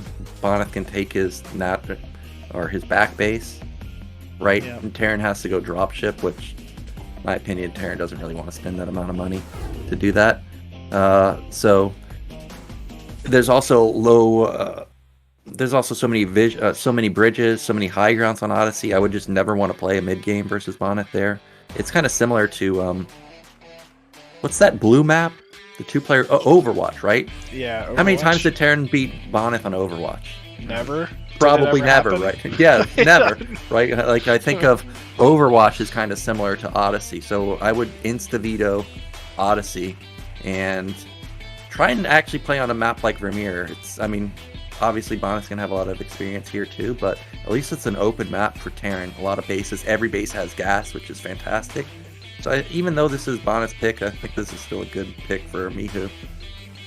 Yeah, it's just a big, like, solid standard map for the matchup. You know, it's what you would hope for if you're just trying to get into a game with somebody, you know, and kind of play them. So I think Vermeer, great map choice here from Bonnet. We'll have to see, you know, how he chooses to adjust. But it looks like both of our players are ready here. So let's jump into game number 2 between Mihu and Bonnet.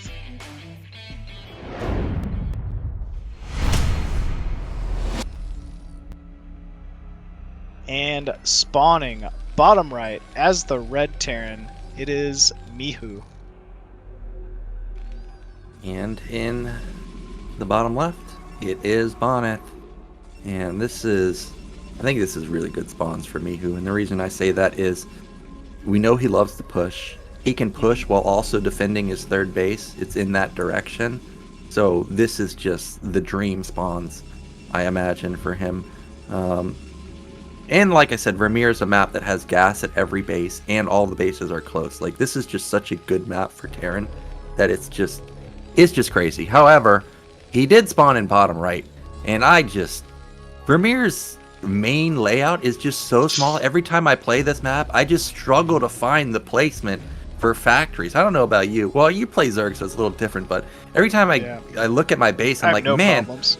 yeah, I'm like, man, I built one depot out of position, and all of a sudden, everything is jacked up. Man, life is peachy for Zerg. I just take bases, and you know, I'm like, oh, I want to build Hydralisk, so I'm gonna build the building that makes me build Hydralisk, you know? And like, I have so much creep spread everywhere that it's never difficult to place buildings. Gotta love it, you know? Yeah, but when you build Hydras, like, let's say you want to build 10 Hydras, you gotta have 10 Hydra dens, right? No, actually. What? Contrary to popular belief, just a single Hydra den will do. Yep. Oh my gosh. Unreal. It's too good. But you have to kill off one of your workers for it, to be fair. Okay, that is a little punishing. Yeah. Well, we've got another 12 gas from Mihu. Nothing unusual, no gases from him. And he is going to get lucky here and find Bonyth in the first position. And Bonyth this time around, I don't see supply at 16, so that means he has skipped the Zealot, I think. And did he skip the Zealot? Maybe not. But I think this is just going to be a normal goon opener. Yeah, as you'd expect from him. Like, it's just safe, standard. I don't think he's expecting anything out of the ordinary from Mihu here early on. So, you know, why not just cut the Zealot, save the eco. But yeah, first Dragoon underway here. Looks like Mihu's already started that factory inside his main, getting good scouting vision. And as you mentioned, now he knows the jig is up here. He's in great position to, you know, be able to push and take his own third. See this machine? The 3 on gas? Yeah. What could that mean? If you hid the player names, I could have sworn this is an Artosis game. How's he doing a two? This is gonna be a proxy two fact in the center of the map? No way. Oh my god. But Bonnet sees the SCV's mining gas. I know. I mean, who does he think is? It's like insulting, you know? Like, is he still gonna make the Nexus though? Well, this is where you get into the mind games. Like, I know that you know that I saw it, but that doesn't mean anything. I mean, I could command center off of this. This is, you know what's funny is I don't think it even matters that it gets shown. I think Bonyth is still going to hold it even with this Nexus because he's just got such good goon control, and you don't have to have that many goons. You get 4 goons, you start 2-shotting or 1-shotting everything that Terran has. However, this is similar to that TerrOr game, right? We saw on on Power Bond, where the mines got set up behind, or tried to get set up behind the army, and if he runs goons into mines, well, all of a sudden his goons are very weak, so he does need to be careful about that. Bonnet's sharking around for that factory, though. He just scouted his 3rd, just scouted his 4th, and I think now he's going to go straight for the center of the map. He knows something's up here already. Oh my god. About to confirm it. Man, now he's just got to hold. He's got to get, battery at the natural? Well, like you were talking about canceling the Nexus in the PvP game, he should consider canceling the Nexus now because he has 3 goons, and he loses the Vulture again. So those Vultures didn't get any mines down. However, it's still just 2 goons versus 4 Marines, a tank, and a Vulture. Oh, he's got a Robo. Oh, man. Maybe a little bit of an overspend on that Robo. I don't know. He's going to just wall off with another pylon and an observatory. Yeah, but this buys time. Like, all Bonyth has to do is buy time because Terran, they need to do a lot of damage. Killing goons, killing the Nexus, I don't even think that's enough. Because the factory's in the center of the map. That's a liability. That means you have to always be out on the map trying to defend this. Or if you float it, well, that's a lot of production that you lose. So Mihu has to maybe not necessarily do a killing blow here, but he's got to get a lot of damage done. And is that a bunker? Okay, well, now Bonnet has to do something. Yeah, I can't let that bunker get up and lose these 2 pylons. I mean, he is defending this just beautifully, though. He should have an observer any second now. But yeah, siege mode is done here, so it looks like Mihu starting to press in with this. I mean, things are getting a little scary here for Bonyth. Yeah, he needs to save these probes. He can't save this Nexus anymore. It's too late, but what he can do is try and, just build up a sizable amount of army, go Reaver, but I think he's decided it's too late to go Reaver. And now this Nexus is going to be killed. The bunkers are slowly creeping up here, and actually, he could potentially leapfrog into the main. No, I don't think he can ever engage in this, but Bonnet might try to. I mean, he's got to do something at this point. Dragoons getting on top of the first siege tank. First tank falls. Oh no, mine's going down, taking out quite a few of the Dragoons there. And, oh man, it looks like Mihu maybe has done it. Yeah, this does look like he might have done it, but Mihu is cutting a lot for this. I realize Bonnet, obviously, he's lost his natural, he's lost some probes, he lost some goons, but despite what it looks like, if there was a shuttle on the map with Reaver, this could still be playable, but the fact that there's still no shuttle, still no Reaver, this is just really hard for him. Yeah, it's going to be quite difficult to come back from here. He does have gateways, does have that Reaver tech, but I mean, just not the resources that he did at the start of this one. There still is no natural, though, for Mihu. Looks like maybe now just starting to consider taking that. And I mean, one of the factories is proxied, but it's going to be nearly impossible for Bonnet to break out of this contain. Well, Mihu actually got kind of lucky that this wasn't like a 2-gate Reaver follow-up, because if it was 2-gate Reaver instead of this 3-gate late Reaver tech, Mihu has no defenses in his main. There's no mines. It's one fact, remember? There's no turret. Like, this could have been really bad for him, but for now, because of Bonnet's build choice, this is a fantastic position for Mihu. He's now starting to build up his SCV count. He's got his command center up. He's got vultures and mines everywhere, so there's no hidden shuttle. There's no hidden base. And there's just no way that Bonnet ever gets out of this. I mean, Bonnet is still cutting probes, so he's in real trouble. I would really love to see a turret ring from Mihu at some point, because you got to feel like, man, this guy's got to build a shuttle soon, right? Like, he just has to. What else can he build?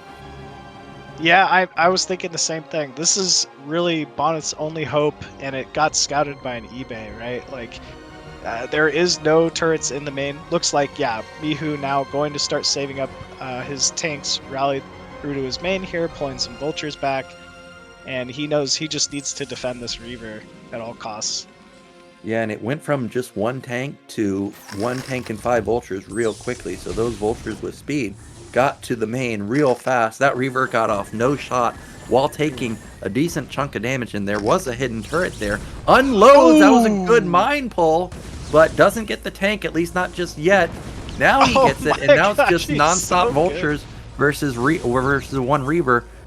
But really good control from both sides here, limiting the amount of damage that Bonnet did with 1 Reaver.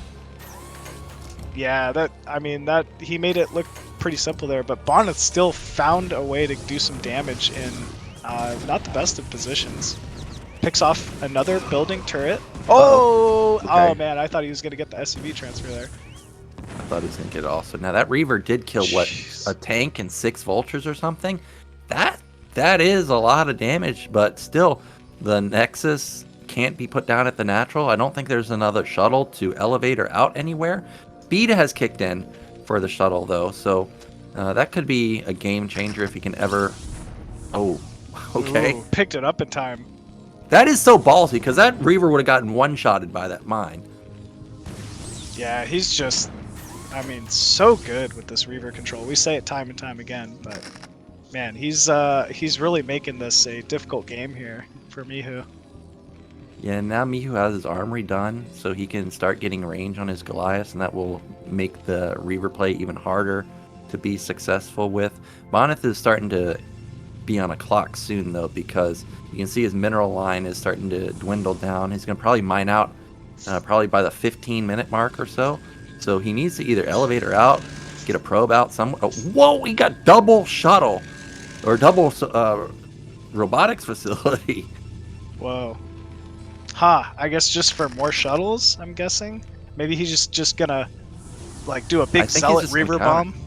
I think he's going to bomb the main. Like I said, Terran has one factory in their main. That's it. Oh my god, that mine sees the 3 shuttles, and now he is going to retreat. That's a smart move. Observer is in position, so he's going to see the retreat happen.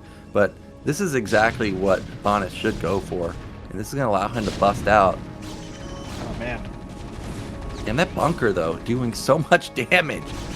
Yeah, it really is. Shuttle's not really able to find great positioning here. There's, I mean, just mines placed everywhere, spread throughout the main. So as soon as these unload, you know, they could end up taking some big damage. But actually, 2 Reavers in the main doing some really big damage to this SCV line. Mihu struggling to move those SCVs. Huge mine connections. And actually, with these siege tanks rallying in here, this will probably end up cleaning up the Reaver as well. And that turret and mine placement was so genius. Like, I'm looking at the mines, and I'm like, oh my god, he's got mines everywhere. And then I see the open mineral line, and I'm like, oh, he doesn't have any there. But the reason he doesn't have any there is because there's a turret there. So it forces Protoss to make a decision. Am I unloading into the turret and lose my shuttle? Or am I unloading onto the mines and everything dies? Or do I just back off? And all 3 decisions are just terrible. So that was genius play. And, you know, the least amount of turrets that Mihu could have ever built. So fantastic from him. He's up 30 supply now. I don't think he lost a tank in that fight. He may even kill this shuttle with that turret. Yeah, he might, honestly. Looks like he's feeling confident enough to start rallying back. Doesn't even want to give Bonyth a natural at this point. Tanks and vultures showing up here. Bonyth getting on top of 1 tank for a second there, but looks like the rally just now starting to kind of catch up for Mihu here. Yeah, I like the slow leapfrogging. Yeah, and Vermeer, as you can see, it has that 1 spot to build turrets. So he will be able to support these tanks and vultures. And there's just no supporting cast for the Reaver anymore. Anytime he unloads, he's going to be very careful to not just get instantly blown up. There he comes. This is probably the last ditch hurrah for Bonnet. He has to stop this attack, otherwise he is going to be just out of it. And those are good Reaver shots, but like I said, there's no support for them. Yeah, really unfortunate there for Bonnet. I mean, still, honestly, like, incredible play from Mihu. You can't take anything away from what this guy's doing, man. But yeah, it was kind of insane to see that Proxy 2 factory get scouted and still be able to clear out Bonnet's natural there. But still, what a fun game.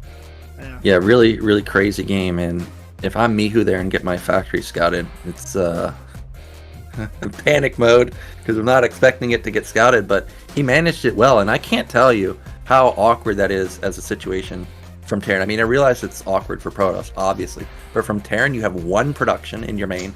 Vultures are all out across the map, and he's able to deal with a Reaver drop, take no damage. I mean, that was really good for Mihu. It's so hard to play, especially after it gets scouted. So congrats to him. He makes it out in first place, and just like last season, he looks like he might be the man to beat because he just crushed through Bonnet like he was nothing.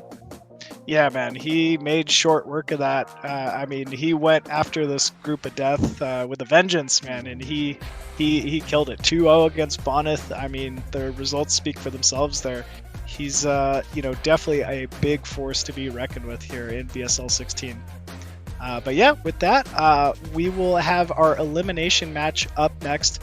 It's going to be TerrOr going up against LcYdH in another epic TVP series here. But yeah, before that, I think we're going to go to a short break, folks. So make sure you stay tuned in here. Up next will be TerrOr and LcYdH.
Welcome back. We are about to get into our losers match between TerrOr and LcY and Machine. Oh, wait, Machine, did you buy a real life skin? You look like Razz.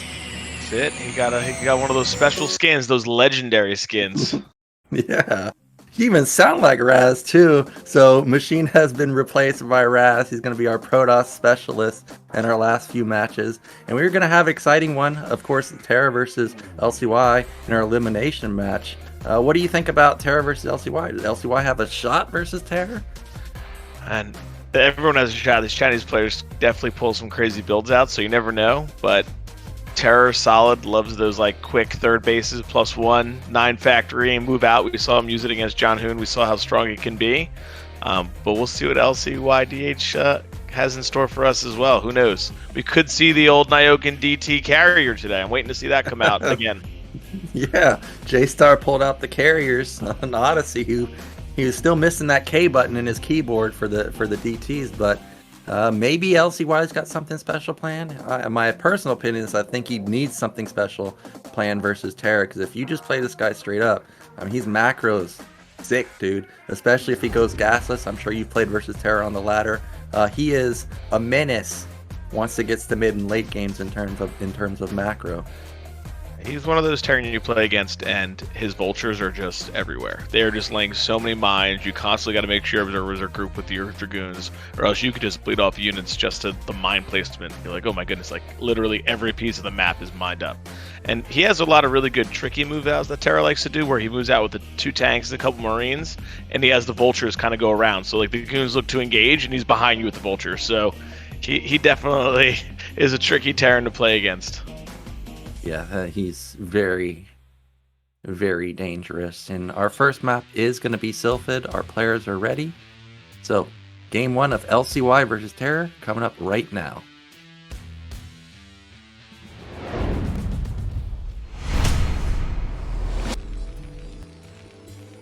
And in the top middle, 14cc lover, it is TerrOr. And in the mid-right, it is LcYdH.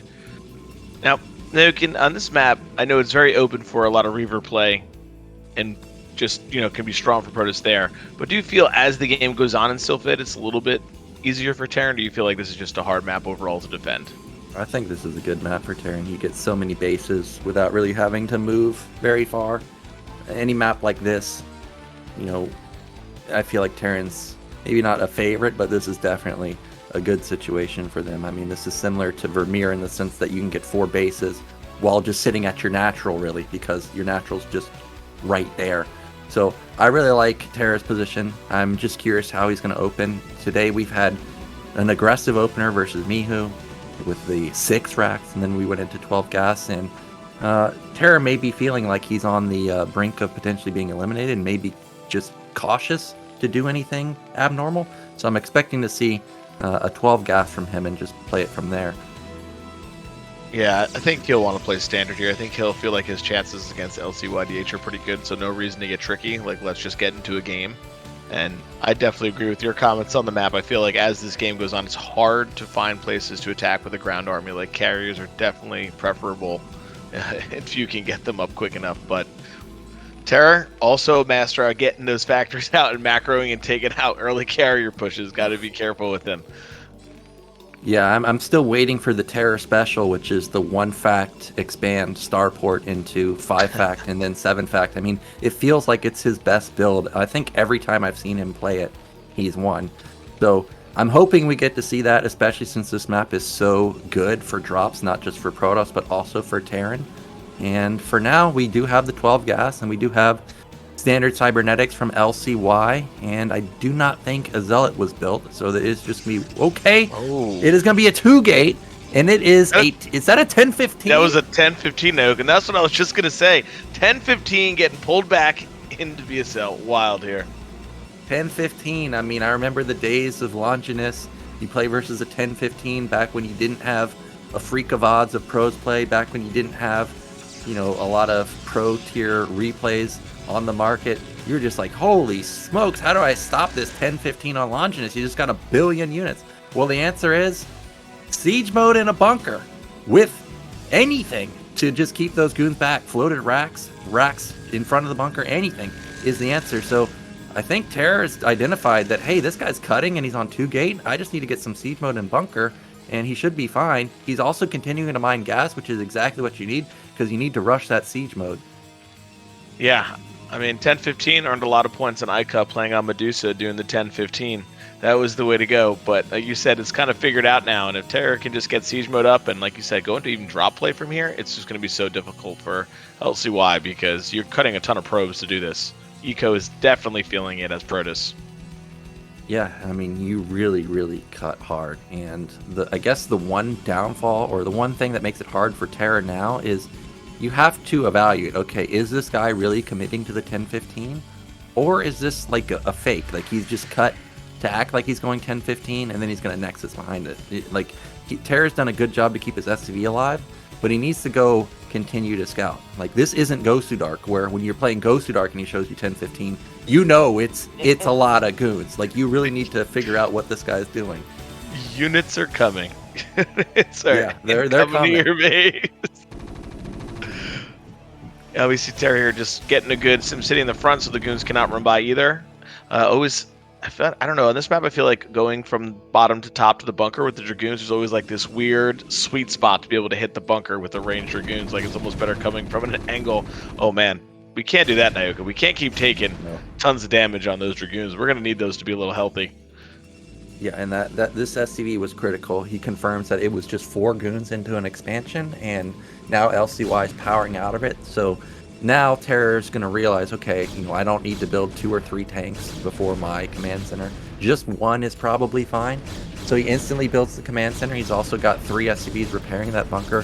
So this is a really good situation for TerrOr, or at least he's at worst even right now. So nicely done, good defense, and just wondering what transitions are going to be, because I don't see a second factory, don't see Starport, but LcY is over at another main. Is that going to be another Nexus? That looks like what it's going to be. I was going to say a very traditional follow-up would be the double Nexus, and we're taking at another main. Wow, that's... I don't know. I'm not sure I love that right away, Nyoken, because how do you defend both bases? You have no robotics out for observers. If vultures get on the map a little bit, you're going to kind of be pulled all over. Or like you said, if there is a dropship behind this, like, how do you beat all these places at once? So curious to see how that's going to play out for him. Well, see, I love moves like this from Protoss, because Terran has to respect that this guy could build a lot of goons, which means you got to build tanks, which are very expensive. Could have been another factory. And also Terran lost vision. Like, the SCV's dead. This could be DT follow-up. You got to respect that. You got to respect all these possibilities. And meanwhile, I mean, what is Terran going to attack with? 1 factory production? Obviously not. So I love the 3rd Nexus. Just need to have that pylon wall to prevent units from getting in. And this is going to be 3 base Protoss versus a Terran that's still stuck with, basically nothing that can harass you with. I mean, 1 fact, that's just nothing. You just can't produce any units off of 1 fact.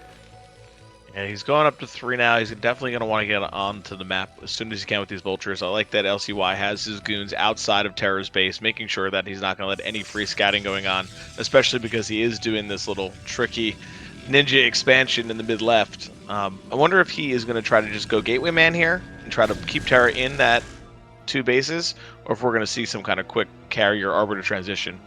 I feel like there's been more of this fast arbiter play out of a lot of Protoss that we've been seeing even at the pro level. Why? I don't know.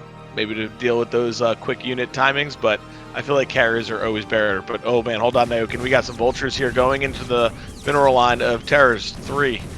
Oh my, I can't believe that these vultures actually get in and do damage. I mean, at least he sees that it's zealots, which would make you think that this is going to be shuttle bomb or reaver play. But we know that the robotics just finished, so there's no shuttle or reaver anytime soon. But this was really well done from TerrOr. He gets multiple probe kills. He also got a scan of the main. He didn't get to see all the tech though, so he may be a bit weary of a drop coming sometime soon.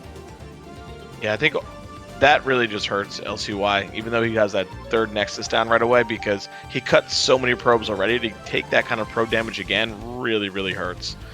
And we see TerrOr getting more vultures back on the map, going to start laying mines all over the place. I think if TerrOr just gets a whiff of what's going on, I think that he's already got this in the bag. He's already going into Forfact. Protoss has walled off all of bottom left, so he can't even really defend there if there was a drop or a vulture run by. And TerrOr hasn't lost any tanks at all, so he's got 5 tanks. I thought he was going to get some more harassment done, but it looks like goons are in a good position. TerrOr's probably wondering, why does this guy only have 3 gates? There's no shuttle, there's no Reaver, but I can't find a Nexus. What's going on? Yeah, we're starting a process of elimination here of all these bases. I think we're going to be sending these vultures everywhere because he just knows there's just not enough stuff for Protoss yet. Well, we've got LcY still building a lot of Zealots. I find that surprising because there's no Citadel. The first shuttle first came out. Zealots, I don't want to say they're useless without speed, but they're pretty useless unless you've got a lot of goons to support them. So we've got a move out coming in, and I'm just sitting here wondering, how does LcY actually stop this attack? There's a good chunk of Marines too, because remember, he had to load up that bunker to help defend the 1015. And there's a lot of units. I feel like this is what we see a lot from like someone like me, where it's 4 factories, ton of vultures, just getting units across the map looking to engage. And the fight begins here. Oh, what great focus fire from TerrOr there. Now could wipe those Zealots right off the map. Yeah, those Zealots didn't. I don't even think they got off a single hit. Those goons almost got off no hits either. Like, they finally get 1 tank. Oh my gosh, actually gets into almost the sweet spot of not taking any damage from the tanks, but end up losing all the goons, all the Zealots. He does have, I think, 5 gateways, so he still has a lot of production. This may have been an overextension. I think TerrOr could have backed off after winning that trade, but now he's going to bleed off these 3 tanks, and this is the trade that LcY was looking for. Yeah, a little bit too much pressure here. He had a good first fight. He probably could have just backed up and took another base, but we continue to push in. But here come those vultures. He loves to do this where they're engaged with the tanks. It just runs them by, and they're going to get into the main here. And there's nothing here. Oh, no. Okay, he does have some mines. He's not able to get into the mineral line. Look at that probe walling off the minerals, or the backside of the mineral line with that pylon. That's great from him. And actually, TerrOr's committed a lot to this. Supply is sitting at just 50 now versus LcY, who's at 70 supply, and he reset the tank count versus a Terran who's on 1 add-on. So TerrOr's not going to be able to go really for much of any follow-up attacks. This is a fantastic position for LcY, despite still floating a lot of money.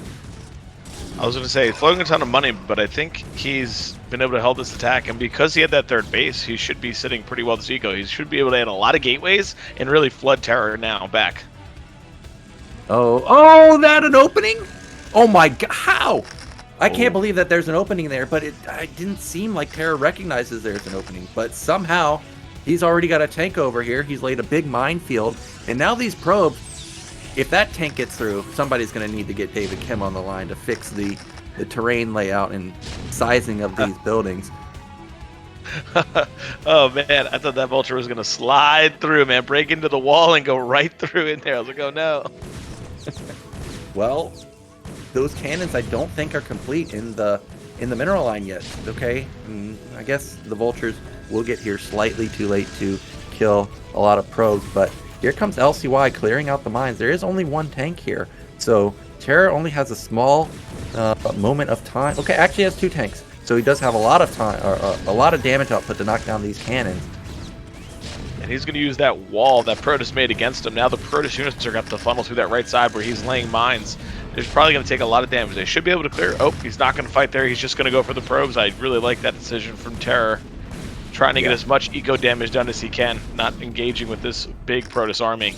Yeah, you can see he focused one of the tanks onto that cannon because it would have just taken way too long for the vultures to knock it down, so he gets a maximum probe kill. Oh, meanwhile, he's drawn this. Yeah, he's drawn all the units out of position also, and he kills all the probes, which I was not expecting, and he's taking in the 3rd base. So even though he's down still 25 supply, this is definitely a much better position than it was a couple seconds ago. And I just saw the Citadel complete few seconds or maybe a minute ago. There's still no Templar Archive. There's no Stargate. So I mean, this is just Gateway Man with low eco. This is exactly where you want to be as Terran. Yeah, I was gonna say we are a Gateway Man for sure, and the champion Nyoken pushing his way ahead here a little bit, finding spots to get ahead. Yeah, and like you said, TerrOr, before Mihu got into BSL, when I thought about players that definitely do not forget to lay mines, it's Terror. I mean, he just has them everywhere on the map. If you ever are moving without an observer, there's going to be multiple Dragoon kills for sure. So really well done from Terror. Meanwhile, macroing like a madman. He's going into 6-fact, soon to be 8-fact, I'm sure. And he's got his starport coming, but he's already got +1, and he's got armor coming, so he may be going for a 1-1 timing. Yeah, and there's just no tech development here for Protoss. Like, eventually it just becomes unmanageable without some type of storm or arbiter stasis or carriers. Like, as this game will push on, the gateway man just doesn't cut it. Like, you need some type of AoE to take care of these Terran armies. Yeah, if you're not going to go AoE with Storm or Arbiters or something of that nature, you at least have to go into heavy upgrades. My experience, 2-1 for Protoss is actually surprisingly strong versus 2-1 of Terran. And again, another run by of the Vultures kill multiple probes. And, I mean, this may just put LcY on tilt. He may feel obligated, like, dude, I've lost so many probes, I got to do something. You can see he's still struggling to just clear mines in the middle of the map, though. There's just so many everywhere. This is just textbook Terror. Just mines everywhere, knows where the Protoss army is moving, and just constantly pressuring with all these Vultures. And he's just going to keep going. He's probably going to go behind these goons, lay mines behind them, so that he can force them to retreat into them. It's just what he's going to keep on doing. I mean, that's just what he does. He's just so good with laying mines everywhere and also macroing at the same time. He's not someone that over micros Vultures and then you look back at his rally point and there's just no macro. I mean, he's hitting his macro. He's below 500 minerals basically the entirety of the game while he's doing it. He's not missing depots. He's got his upgrades coming. That starport is probably blinking for a vessel, and like I said, he may be setting up for a 1-1 timing with EMP, and that would just be devastating versus a Protoss that has just Storm as their AoE and not even that many Storms. I think that's just 3 Templars. Yeah, I mean, it just becomes, the Terran ball just comes down and you can't do much. And the other thing is their way that their bases are set up, he'll be able to reinforce his push from 12 o'clock down to mid-right. I think it's a good basis for Terran here to be able to push down. He can mine up the area in between and push directly to that third right there of Protoss in a very tight choke. So I think that's going to be really strong. Protoss also only has like 7 gates in his main. I mean, if I scan Protoss and see 7 gates, I'm thinking to myself, jackpot. This guy's just going to get steamrolled. So Terror in a fantastic position. We've got another harassment, this time a drop, coming into the main. Meanwhile, there's Vultures in the center of the map because where else would they be? They're laying mines, drawing the attention. That's going to allow, I'm sure, this tank to get multiple probe kills. Oh, he's picking it right back up. Beautiful, laying mines, taking out the Zealots, and going to be able to get a couple of Templar here. Oh, no. Oh, these are expensive units to lose right now, especially when your eco has been hurting. 2, can he get the 3rd? Oh my goodness. From downtown, Hail Mary, Nyoken. That Vulture just got the snipe. Unbelievable. Must have been a ghost operating that Vulture. Unbelievable. Well, this might just be the killing move from Terror. He's reaching critical mass in terms of supply. Probably one more round of units. He's going to be feeling confident with his push, especially if that's a vessel coming out. He's got his 4th command center being built. He's reset, all of the AoE. Oh no. Okay, he needs deadly storms here. He's got to get good storms. Those are pretty good, hitting a decent chunk of the Vultures. But look how many goons died. Nyoken, yeah, I was a little nervous. He was going in. The Terran army was already sieged. We had no Zealots with us, so just tanks firing on those poor Dragoons. And this is where it gets tricky. Look at this, running into these mines that he placed earlier. Oh no. It's crazy. And this is just an unstoppable push. I mean, this isn't obviously LcY's whole army, but it's not synced up with the Zealots. So all the goons die before the Zealots get here. Remember, there are still mines here. Zealots get a big hit on those mines, so those Zealots are basically half health now. These tanks are just going to move through everything. Supplies have plummeted for LcY. The tank got, I don't know, probably 10 probe kills at this base. I mean, this is just an unstoppable push. The Arbiter maybe finally comes out. That's a good storm, but I think that's the only one he has. It is, and he's going to try to flood these Zealots in here. But like I said, with the Vulture reinforcement should be coming down here from Terror pretty quickly. And Terror has finally taken the supply lead here. He is just absolutely macroing like crazy, keeping his money down during this attack and going to be able to reinforce. I think LcY is going to have to be really careful, maybe just surrender this base and try to fight somewhere else, because I don't think he can bust that position. Yeah, and TerrOr's taking a fourth base. He's got his vultures. He's got his tanks. He's starting to lay some more mines. Once he gets onto this high ground, I know technically it's not a high ground, but you know what I mean. Once he gets into this position where he can overlook the natural, that means that he can cut off everything. He can knock down that mineral only. He can start moving to mid left and knock that down. Arbiter's finally out, but it's too little, too late. It's a 40 supply lead now for him, or for TerrOr, I mean. Yeah, I was going to say the Arbiter a little bit too late here, and like you said, once he pushes down a little bit further, he's going to be able to just cut off that natural, and that position to break out of like the naturals is just so tight and so hard. LCY really needs to get his army back on the map and maybe try to engage somewhere else and use the Arbiter and Storms, because if he can hold in that position, it's just going to be game over. And here we go. If the EMP lands, the game ends. I wouldn't be surprised if we just see an insta GG. Here we go. This is probably the fight, or the game-ending fight. Look how many tanks there are. There's not that many goons. I guess he doesn't have EMP. Now, those are good storms. Really good storms. He needed that, but there's just, again, no support for the storms. Like, all those tanks are softened up. They could get 2 or 3 shotted easily, but not by just 5 goons. So he's marching through to the natural. Once he contains this, the mineral only is going to be breached, and that's probably going to be all she wrote. Arbiter's going to fall also. We have energy first. Oh, we don't have life though for stasis. Unfortunate there. And there's the GG. Yep, there it is. And that was really well done from TerrOr, because I really liked LcY's follow-up, because you got to start thinking from Terran's point of view, or start thinking about what does Terran actually have when they see me 10-15. It's always going to be one fact. They're always going to rush siege. So that means, what can you really attack with? Like your 3 Marines and 2 tanks? No. Yeah. So I love the Nexus, but he just picked them apart, dude. He's everywhere all the time. That's what I was gonna say. He's just his multitask with the vultures and getting things. He constantly kept LCY busy, just trying to clear stuff, defend drops. Here comes another little push. Like, he was just all over the place, and TerrOr's multitask really helped him right there. And like you said, Nyoken, he did not miss a macro round during all of that harassment. Like, his money stayed low. He was just pumping units out and get ready for that push, and hit it really well. Yeah, and that type of play, in my opinion, is like what Terrans should strive to play for. But it's just so hard to play, because if you mess up and you're playing somebody like Snow, for example, right? If Snow knows you messed up, he's going to take another Nexus, or he's going to start building carriers, and then you're really screwed. So you can't mess up. But really impressive play from TerrOr, and now he's 1 game away from being rewarded with playing Bonnet in the last chance match. We've got LCY on his last lifeline. He's going to have to come up with a good pick, and I think you got to pick something weird and hope that TerrOr doesn't have a lot of experience on. I think if he picks Vermeer, he's in big trouble. So I think that leaves you with Odyssey. Oh no. He does pick Vermeer, and I just don't know if this is the pick versus someone like TerrOr. I'm assuming LCY has watched the games against John Hoon, and we saw this is the map that TerrOr really took it to him. So I'm surprised at this pick right here from LCY. Yeah, so Vermeer's... Yeah, go ahead. I would have went with Odyssey or Nemesis myself here, and just let's get something crazy going on. Let's get something weird. Let's pull out some 2-base carrier play one of those maps and go for it. But I guess he wants to play standard. Yep, so our players are ready now. Time to get into potentially the final game of our losers matches. TerrOr versus LCY on Vermeer.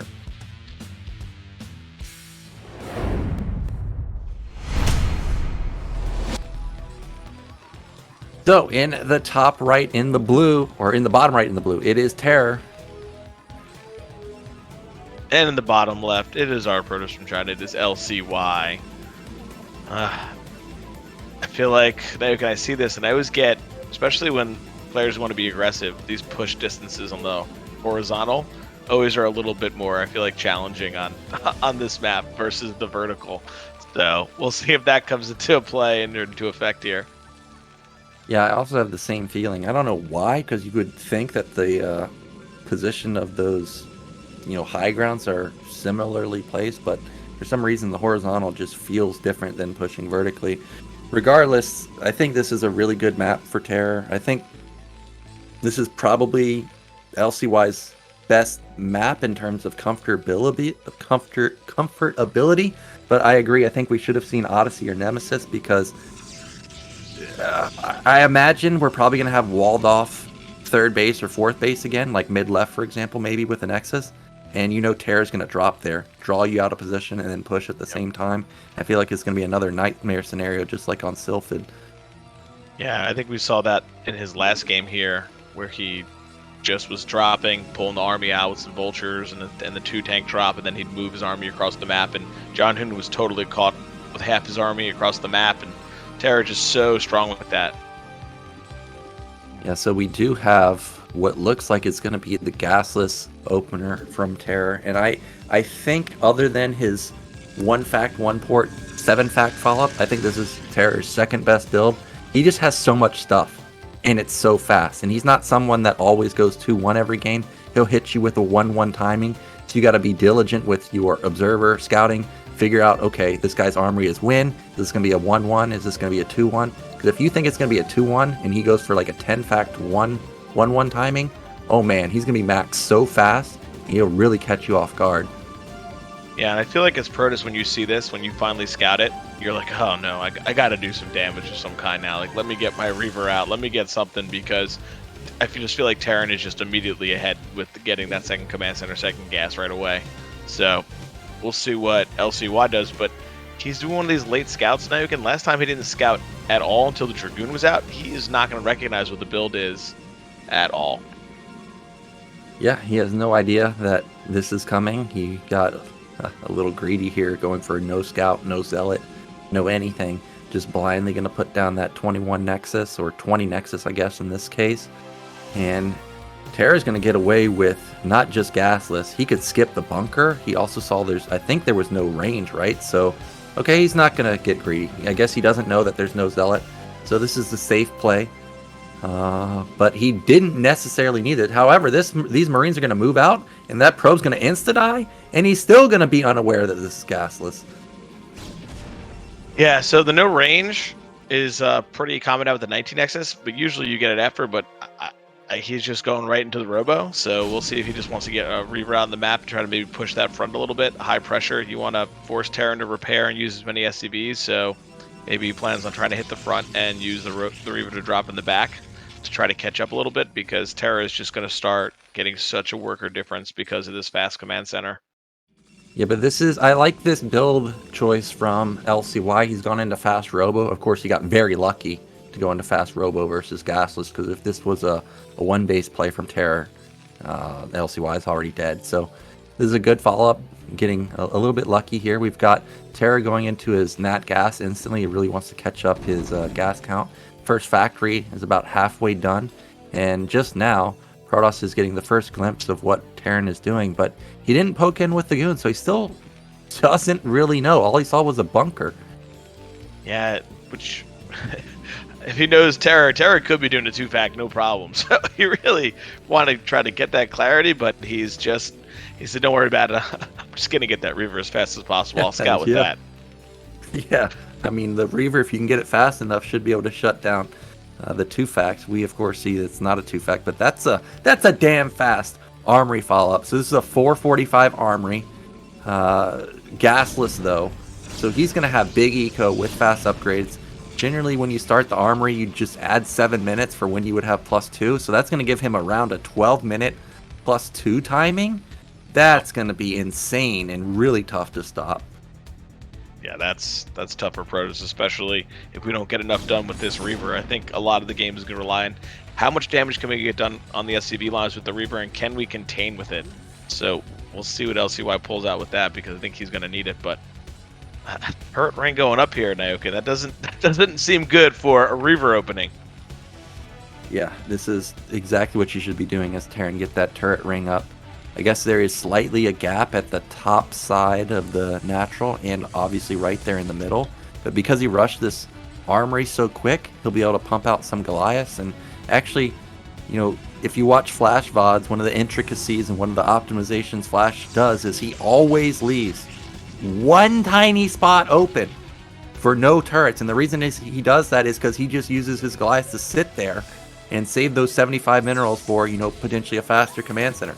So we do have TerrOr doing the same thing. I think now he's clogging it up. Okay, he's going to go into 5 turrets. So he's not going to go into the Goliath that Flash actually does. Instead, he's just going to rely on the turrets. And this shuttle is going to get absolutely nothing done.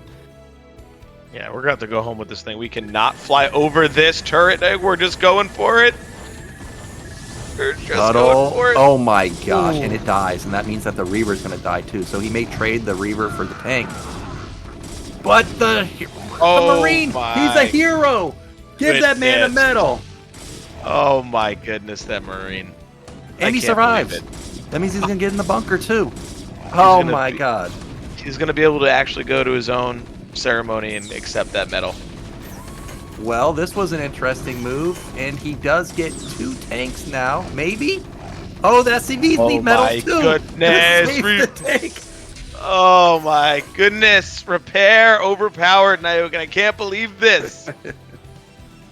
So ridiculous is repair. So that Reaver and Zealot Bomb gets 1 tank, 1 Marine. Definitely not worth. He does get a turret though, so I guess that hurts a little bit, but basically TerrOr's build's gone unhindered. He's got his starport coming. It should line up pretty much perfectly with his armory timing. So he's in a fantastic spot right now. Meanwhile, LcYdH has taken mid left as his 3rd base, and he even has a probe at top left. So maybe going into 4 Nexus. Yep, he is. Well, he's got to try to get back in some way. I just don't know. If TerrOr scouts this, he could just put down factories and run him over. I mean, his economy has just been bumping the whole time. Yeah, I mean, look at that SV count at the natural. It's pretty much perfectly saturated. He's got his double armory. He's got the science facility coming up. He scans and sees the Templar archive timing. Templar archive time is actually a pretty normal timing, so nothing unusual from the scan to tip off TerrOr that, hey, this guy actually quadruple expanded. Maybe it's, simply why does this guy only have 3 gates? That could tip him off, but the Templar archive timing is pretty normal. Yeah, I think he knows that TerrOr probably wants to push out some type of timing from what he's seen so far, so maybe he's trying to get that fast arbiter to be able to deal with the timing, and if he does, he's like, well, I've taken the 3rd and 4th Nexus, and I was a little greedy, so if I can hold it, I'll be in great shape. But do we see a Stargate, or is it just going to be storms here? Yeah, I don't see a Stargate. It is just going to be storms and gateways and shuttles, and this is, very meta these days, but very hard to make work unless you've got, mini-esque type of micro and multitask. We've got a cross-map probe transfer all the way to top left. So he's going to have 4 bases up and running with healthy probe count. So big eco, but just like last game, the gateway count's not there. What's this, 6? He really needs to at least get into 10, I would say. Yeah, at least 10, especially knowing that TerrOr is probably going to do some type of move out time, some push on you. So you want to get some units out. Like, these storms are not going to be enough with just 5 gate, 6 gate production. Yeah, and just like I said, I mean, TerrOr, he's known for 7-fact timings, and with that armory being so fast, he's going to have 2-1 at a really fast timing. So this is going to be a 7-fact with 2-1. Yes, it's only 2 bases, but he's just going to have so much stuff. He's also got double add-on. Remember, he's only lost 1 tank, so his tank count's going to be insane too. This is going to be really rough, especially if TerrOr can get onto the high ground between him and LcYdH. Vulture even scouts top left. There's no pylon wall anywhere, so he's going to sit here and get some free reign over top left mineral line. Yeah, and I think if he doesn't know about the other base mid left, I don't believe he's scanned it, so I don't know if he thinks this is the 3rd, but I think if he knew this was the 4th, he would be like, all right, time to ramp up and go, because there's no way this guy could take 4 Nexus, not put down gateways, and have any units. Yeah, I'm sure TerrOr's licking his chops right now, just waiting for him to hit those upgrades. Like I said, about 7 minutes after you start the armory is when you'll be hitting +2. So he put it down 4:45. We are 1 minute away from that happening, and he is slowly but surely getting higher and higher in terms of supply. He already has a vessel also, so he's going to have at least 1 D-Matrix available. I don't think he has EMP, but D-Matrix is still freaking good. Zealots don't even have speed yet. So LcYdH needs to be careful, because he doesn't have any vision at mid-right, so he doesn't know that TerrOr's necessarily on just 2 bases right now. Yeah, and I saw only 3 Templar, and they're not even in a shuttle, so they're very threatened to get picked off. So he's got to really be careful with them. He probably should build a shuttle to keep those things alive, because if Terra scans them, they're just gone. Vultures will come in and snipe them immediately. Yep, here we go. We're unsieging, and this is going to be the kill switch. You can see one of the armories is already done spinning, so we are ready to go. 150 supply versus 150 supply. LcY does have, I think, 3 storms, so he does have a decent amount of AoE damage, but half of his army's out of position. At least he's got the key units, the Stormers or the Templars, in good position on that high ground. Yeah, he's going to really need to get everything together. We saw last game that his attack when he fought with Terra's army was very not connected, not joined well. And here we go. Oh, pretty good storm on the first Vultures. Yeah, Clearing out a bunch.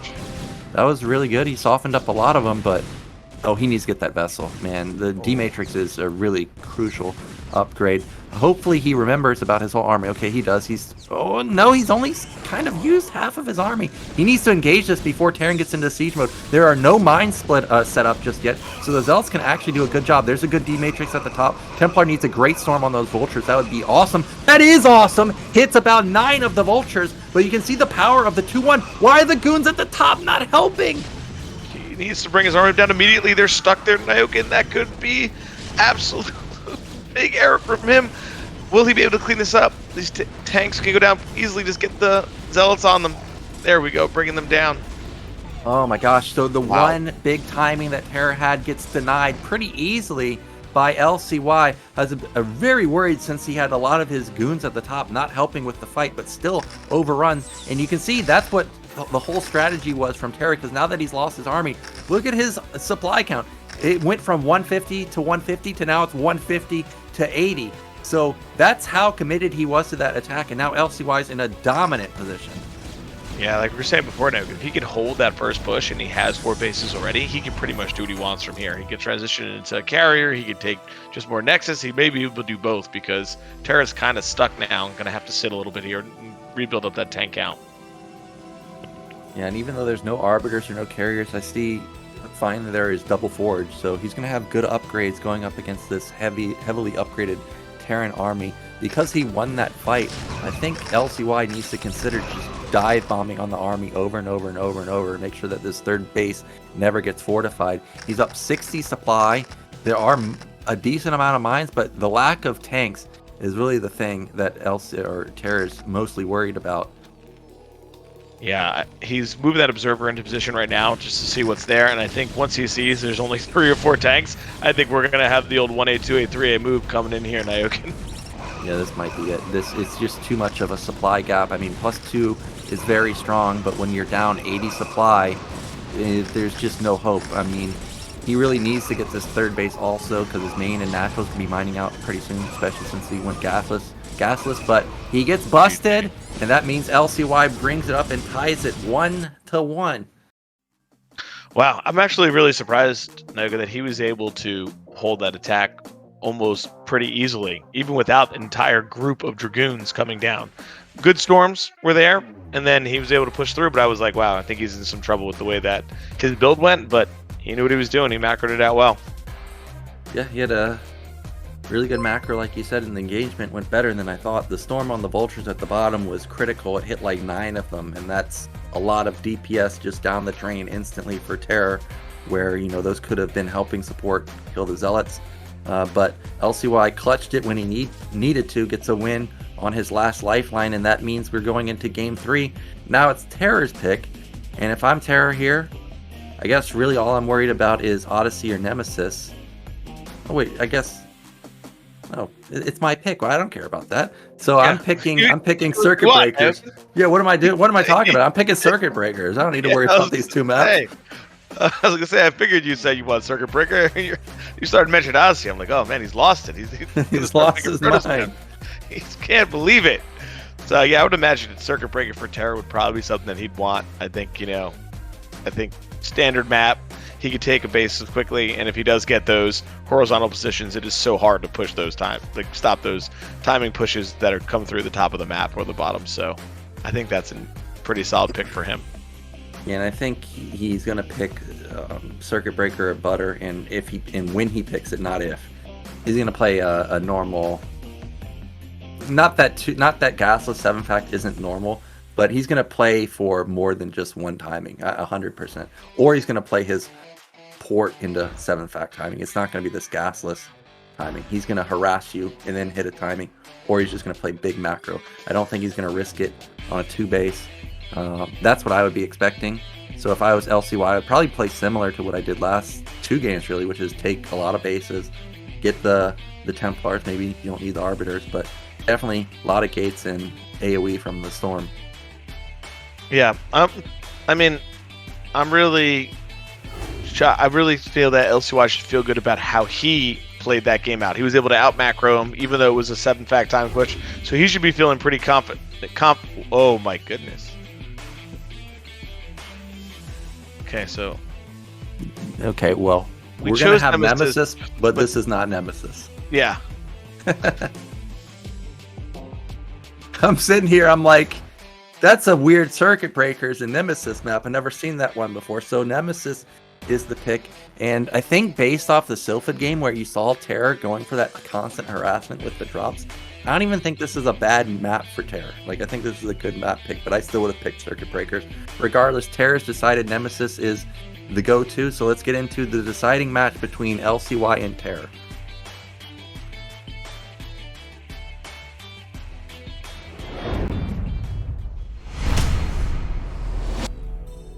So, in the top left in the red, our Terran player, it is TerrOr. And bottom right, we have LcYdH. So I did hit TerrOr on the ladder the other day, and on Nemesis Nyoken, and he did play the factory starport, bunch of drops. Oh yeah, that's exactly what he did. So we'll see if that's what he has in store for us here. I think you're right. It's his best build. He's very comfortable with it. I would imagine we're going to see that. Yeah, he's just so good with it. And I think even though I personally would have picked Circuit Breakers, I think he probably recognized in the Sylphid game, like, hey, this guy can't keep up with my multitask everywhere. Nemesis is a good drop map. It's weird. You got those eggs that you got to account for. I can probably just pick this guy apart just by dropping and harassing nonstop. So I think this is a good map pick for TerrOr in particular. If it was someone like myself or someone like Dandy who doesn't drop that often, maybe wouldn't have picked this one. But for TerrOr, this is definitely a good map. And we do have normal opener from LcYdH, and I suspect this is probably going to be a 12 gas from TerrOr. Yeah, I thought LcYdH may even go for a 12 next on this map to really just kind of get the eco going and play it out. Definitely capable, because what happens is later is when you start taking these third bases, it's a little bit hard to have all your units everywhere. You're not as worried about vulture raids, but the drops become a real pain. They move your army to these base positions with the eggs and the simulators and everything else. Yeah, and also the terrain can mess you up. You can't just, a move and click somewhere on the minimap and hope that your units go there. Like, they get bugged out on the eggs, bugged out on the simulators. Maybe they just don't even go to that spot. They just go to the center of the map and loop around for some weird reason. So you gotta be very diligent to make sure that they actually go where you want to go.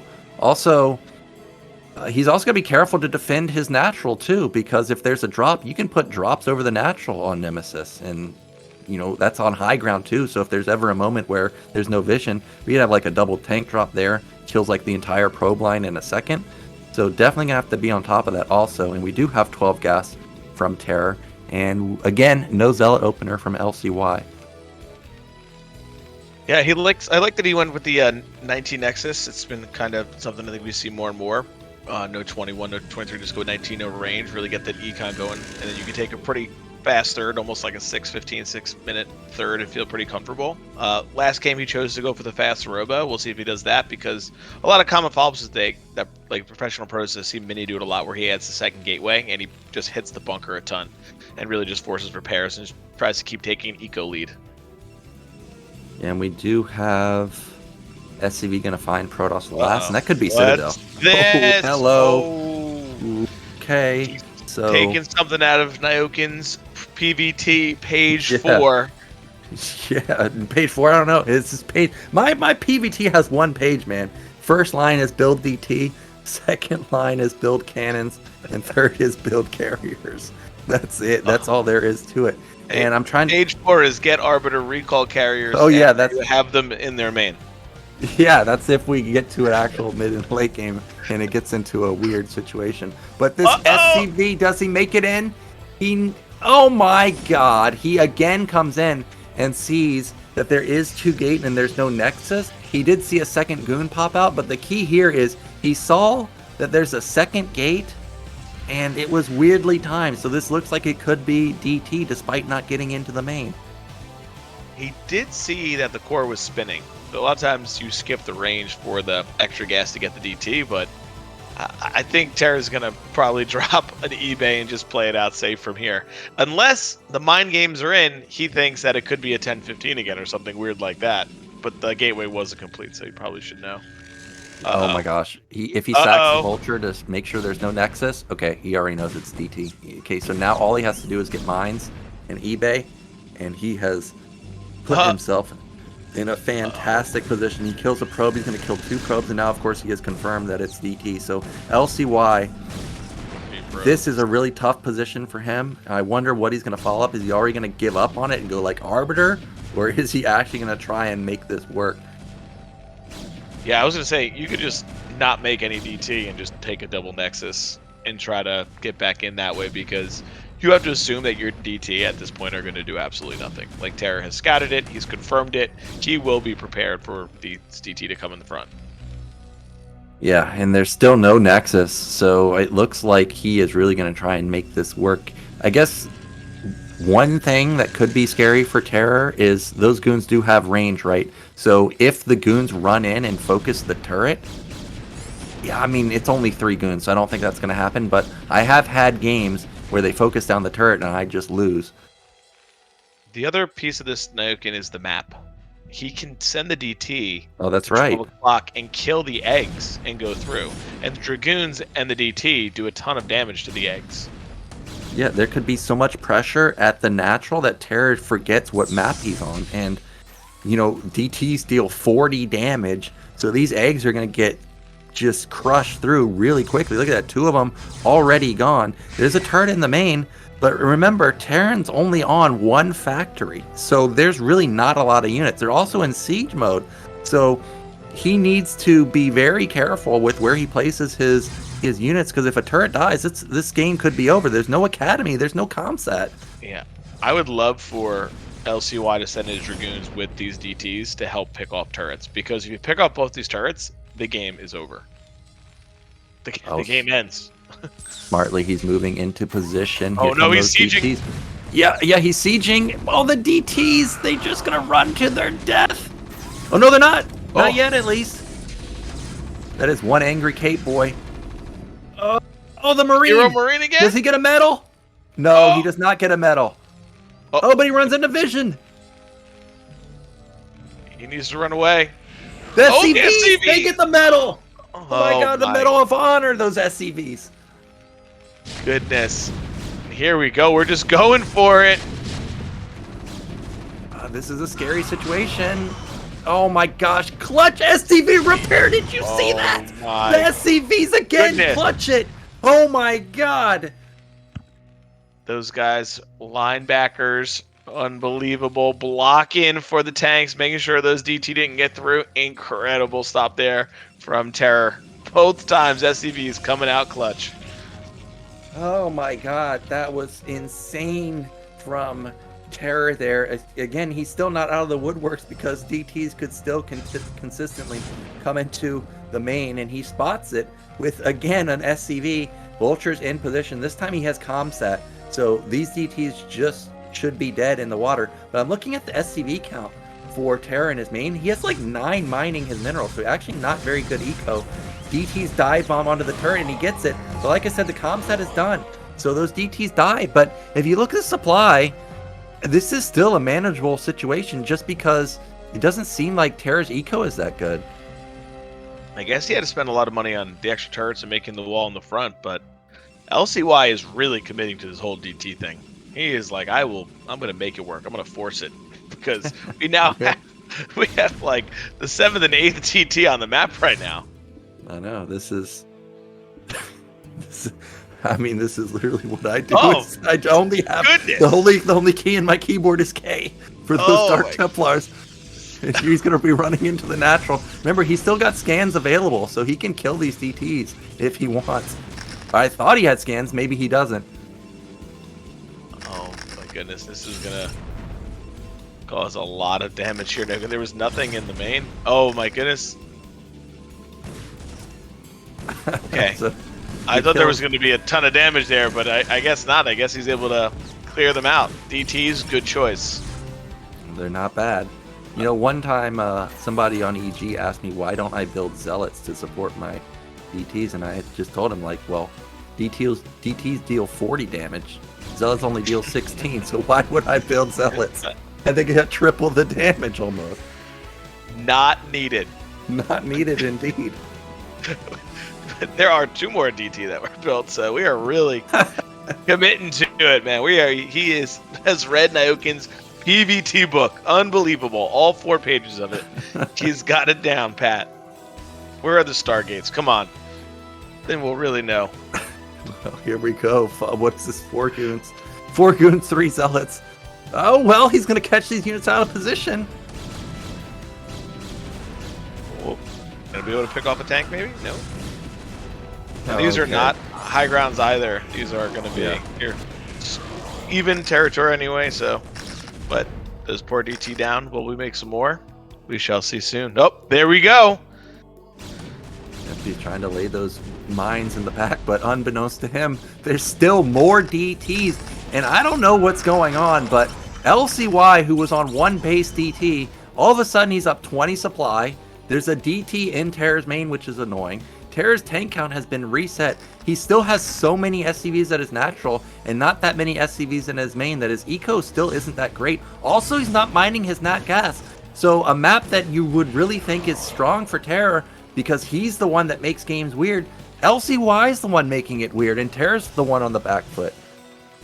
TerrOr is just so confused. He's like, why have I seen 42 DTs? What is going on over there from this Protoss?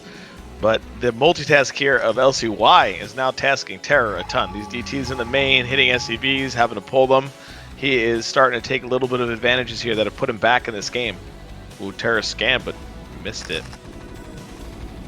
Yeah, and even if he sees it, I mean, what's he going to do about it? His army is like 5 vultures and 2 tanks. It's not enough to actually move out in the map and do anything. Another big mine hit. What's really hurting LcY right now is he has no observers. Yeah, he has no robo in general, so it's a pure gateway man with no detection.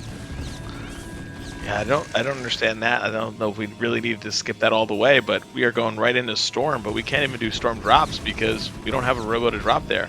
And TerrOr starting to pick off these eggs is going to have access to that 3rd base. Yeah, and TerrOr, who's so diligent with mines, this base probably never gets up and running. Oh my god, a probe transfer gets intercepted instantly. He doesn't lose as many as I thought. He's still going to lose like 5 though. And these eggs are basically gone.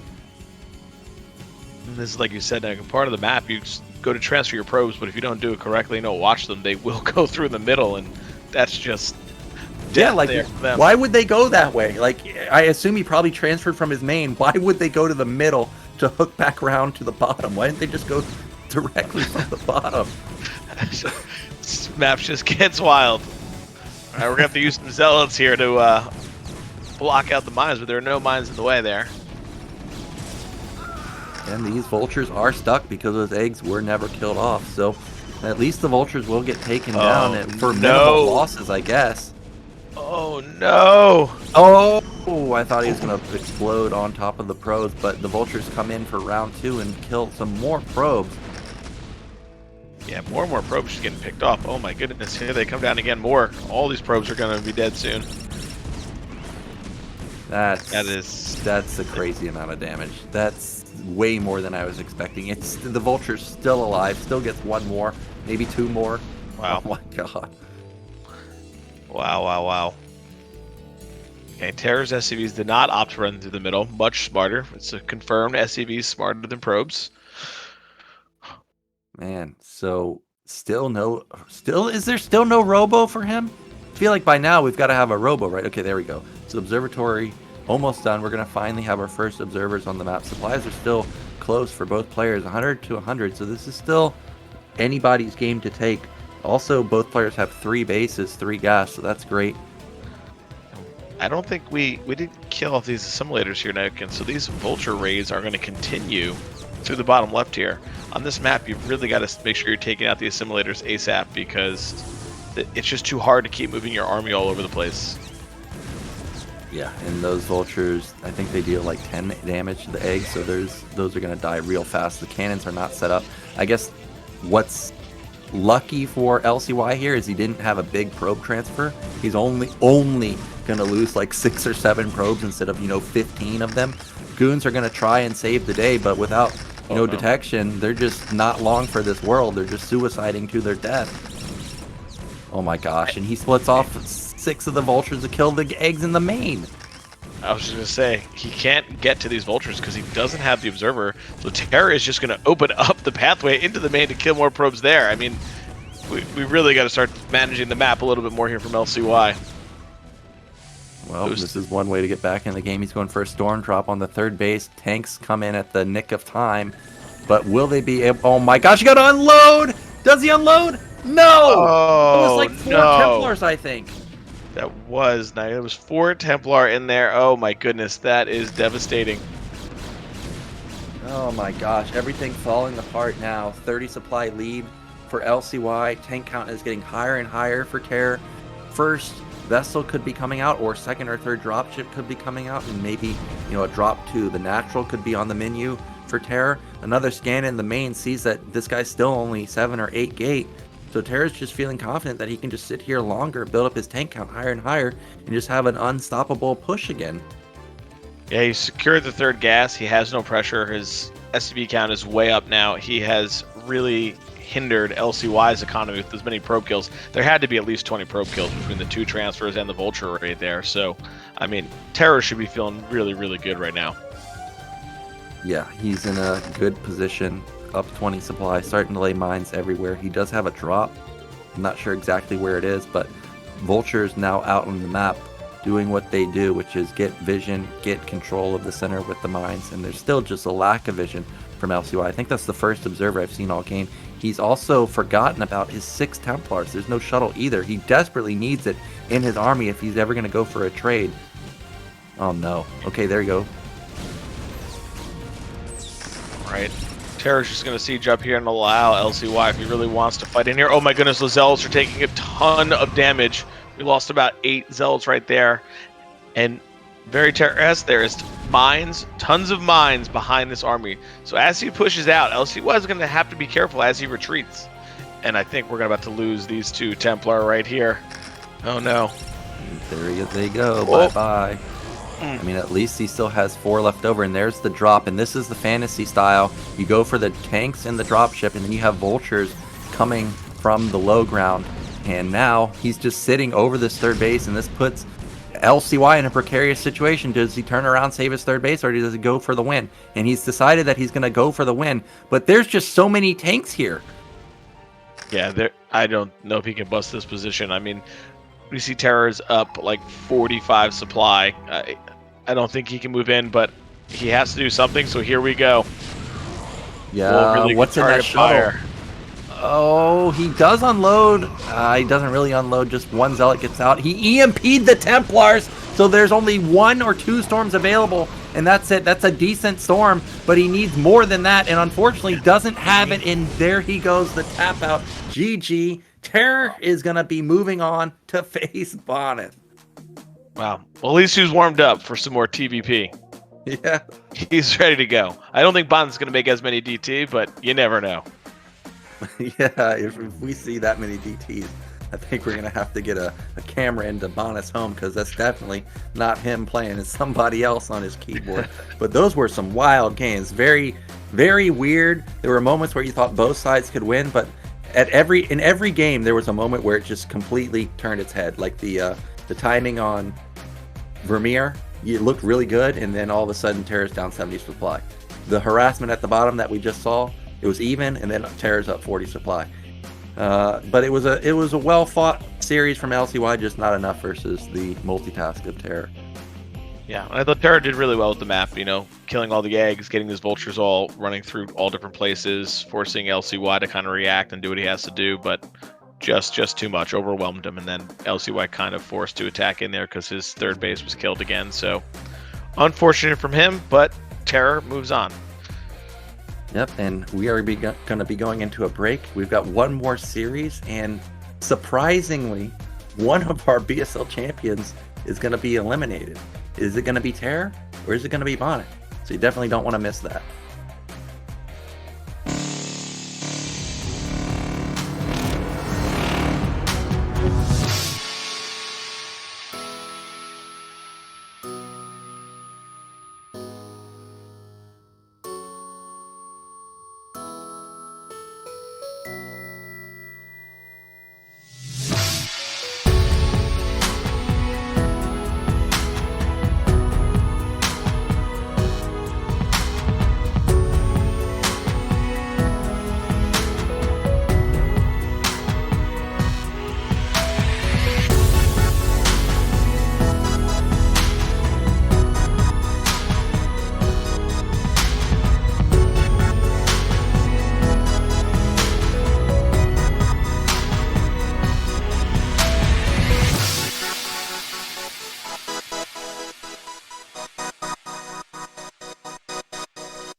We are back, ladies and gentlemen, and this is going to be a wild one. We've got the BSL King Bonyth in the losers match going up against another previous BSL champion, TerrOr. TerrOr's gotten some good practice versus LcYdH. Really weird games, but he's going to be going up against Bonyth, who plays a completely different style than LcYdH.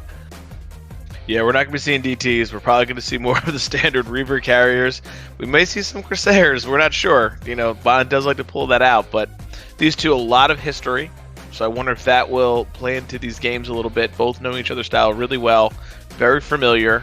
But we started on a standard map. We started on Vermeer, so TerrOr's got to feel pretty good about that, as long as he can make sure he gets out of his base from this constant stopping of your army from the 2 Reavers that Bonnet likes to put in a shuttle.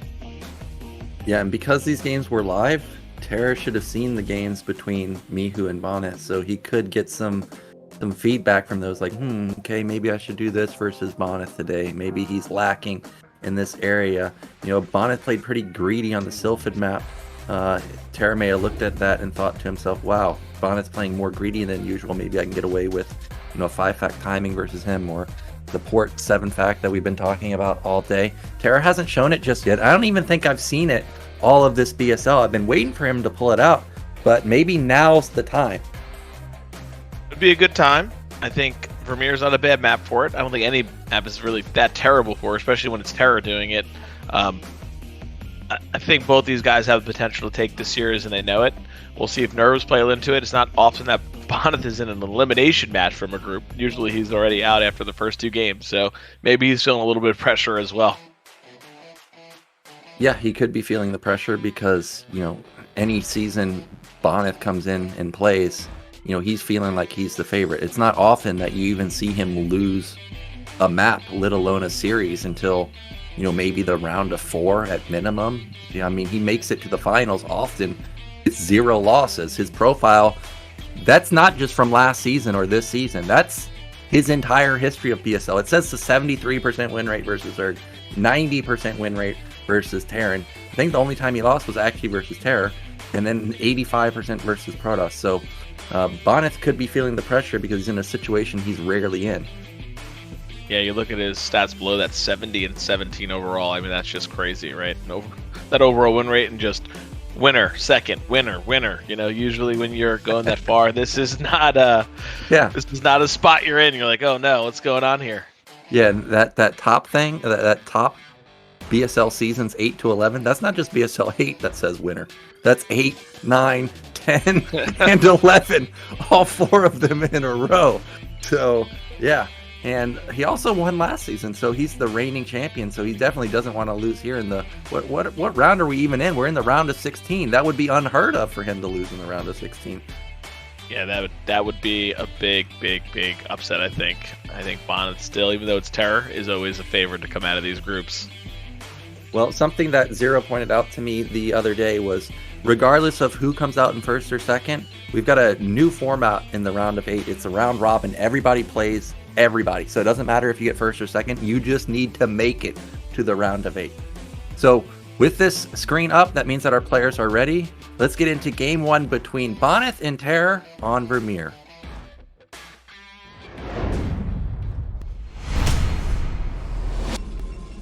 And in the bottom right position, our reigning champion, it is Bonnet.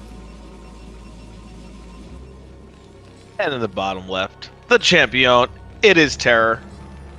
Yeah, the champion, indeed. I've seen TerrOr streaming quite often these past few weeks on Twitch, so he's been practicing a lot. However, when you do stream on Twitch, you take the risk that your opponent can watch your VODs. I don't think it's a big deal versus someone like TerrOr because he has so many in the arsenal, but it does at least allow Bonyth to analyze some of the play. Yeah, I think that's always a key thing, right? Like, what is this person doing right now? Like, what are they feeling comfortable with? Where are they losing games? Like, what happened? And can I replicate some of that stuff? And someone like Bonnet, he can play any type of style he wants as well. So I think, while it's great, got to be careful what you're showing everyone else. Let's go TerrOr. Let's go BSL. Well, so far, nothing unusual, no proxies. We've got Pylon in the main, Depot in the main, of course. Okay, Gateway. I do not ever expect really to see 12 Nexus from Bonyth because, I mean, why even bother? He doesn't really need to risk it. He has almost an 100% win rate versus Terran. So just going to play safe for now. The real question is, what's this SCV going to do? It is just going to build the racks. So we are going to have 12 gas most likely from TerrOr.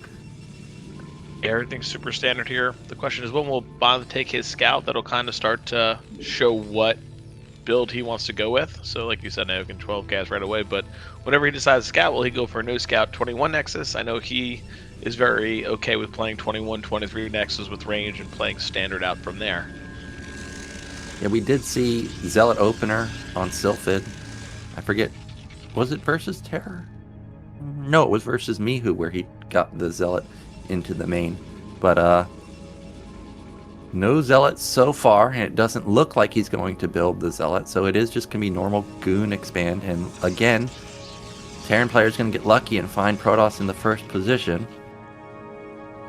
Yeah, always helpful to kind of see what's going on, but I doubt Terra expects Bonyth to be pulling out some kind of crazy build.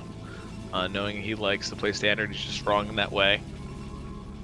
Yep, factory instantly starts at the 230 mark, so this is about as fast as you can really get it with a 12 gas. So Terra so far really nailing his build. We've got a single Marine. He got there so fast that he also saw there's no Zealot, so this is fantastic for him. He could even consider, you know, eBay blocking if he really wanted to. It's been there so long, but he's decided he's not going to do that, which is normal, but could have. For now, there's one Marine, so I imagine he's probably going to go 2 Marine bunker, but may end up going 3 Marines. Nope, he is going 3 Marines. Yeah, everything. Very, very just standard stuff. We see him sending out the probe now for the 21 Nexus. Nothing crazy, nothing wild. The only thing Bonnet is in the dark right now from TerrOr. He has not scouted him yet, so doesn't know what's up, which I think versus TerrOr, you know, you want to get over there and see what's going on, because there could be a second factory drop down in that main for sure. Yeah, we've got Vulture follow-up from TerrOr. This is what a lot of players have been doing for maybe the past 2 years or so, but Protoss players have recognized that anytime you don't have vision on Terran, you're never ever going to send out your second Goon out onto the map, because you could get backstabbed by this Vulture. But the probe is going to spot it, probably going to lose its life, but it at least will know that this guy did go no add-on into the Vulture, so he knows that the tank is going to be late, and he's going to know, of course, to leave the Goons on high alert back in the main. We're going to have that 4-minute robo from Bonnet, so everything right now very, very standard. Yeah, I think as we kind of expected, we didn't expect him to get 2 out of line. TerrOr probably not want to get 2 out of line in the first game here. I think there's always that, like, that tournament mindset of what you want to do. If you're going to use an all-in or something, do you use it right away? Do you hold it for a different match? And if you lose, do you never do it? Show me it. Starport. Oh, it's got to be it. There it is. Oh man. Oh, I'm hyped. That's what we've both been waiting for all season, man. I know. This is the build. This is the TerrOr build. And he's tricky because he does it with siege mode, where a lot of times you're like, oh, I see siege mode, it's probably not going to be dropped. He does siege mode drop. He does it all. He's ready. Yeah, and this is just, he's just so good at this build. You know, a lot of players come to me for advice. What should I do in versus Protoss? And, you know, I say never go drops, but TerrOr, he's really damn good with this build. Like, if you can multitask like him, this is probably one of the best builds that Terran has versus Protoss, just flat out in general. But you've got to be really good with it. If you're not, it just puts you massively behind versus any Protoss that has understanding of how Terran works. So it is one fact, one port. He's got good mine coverage.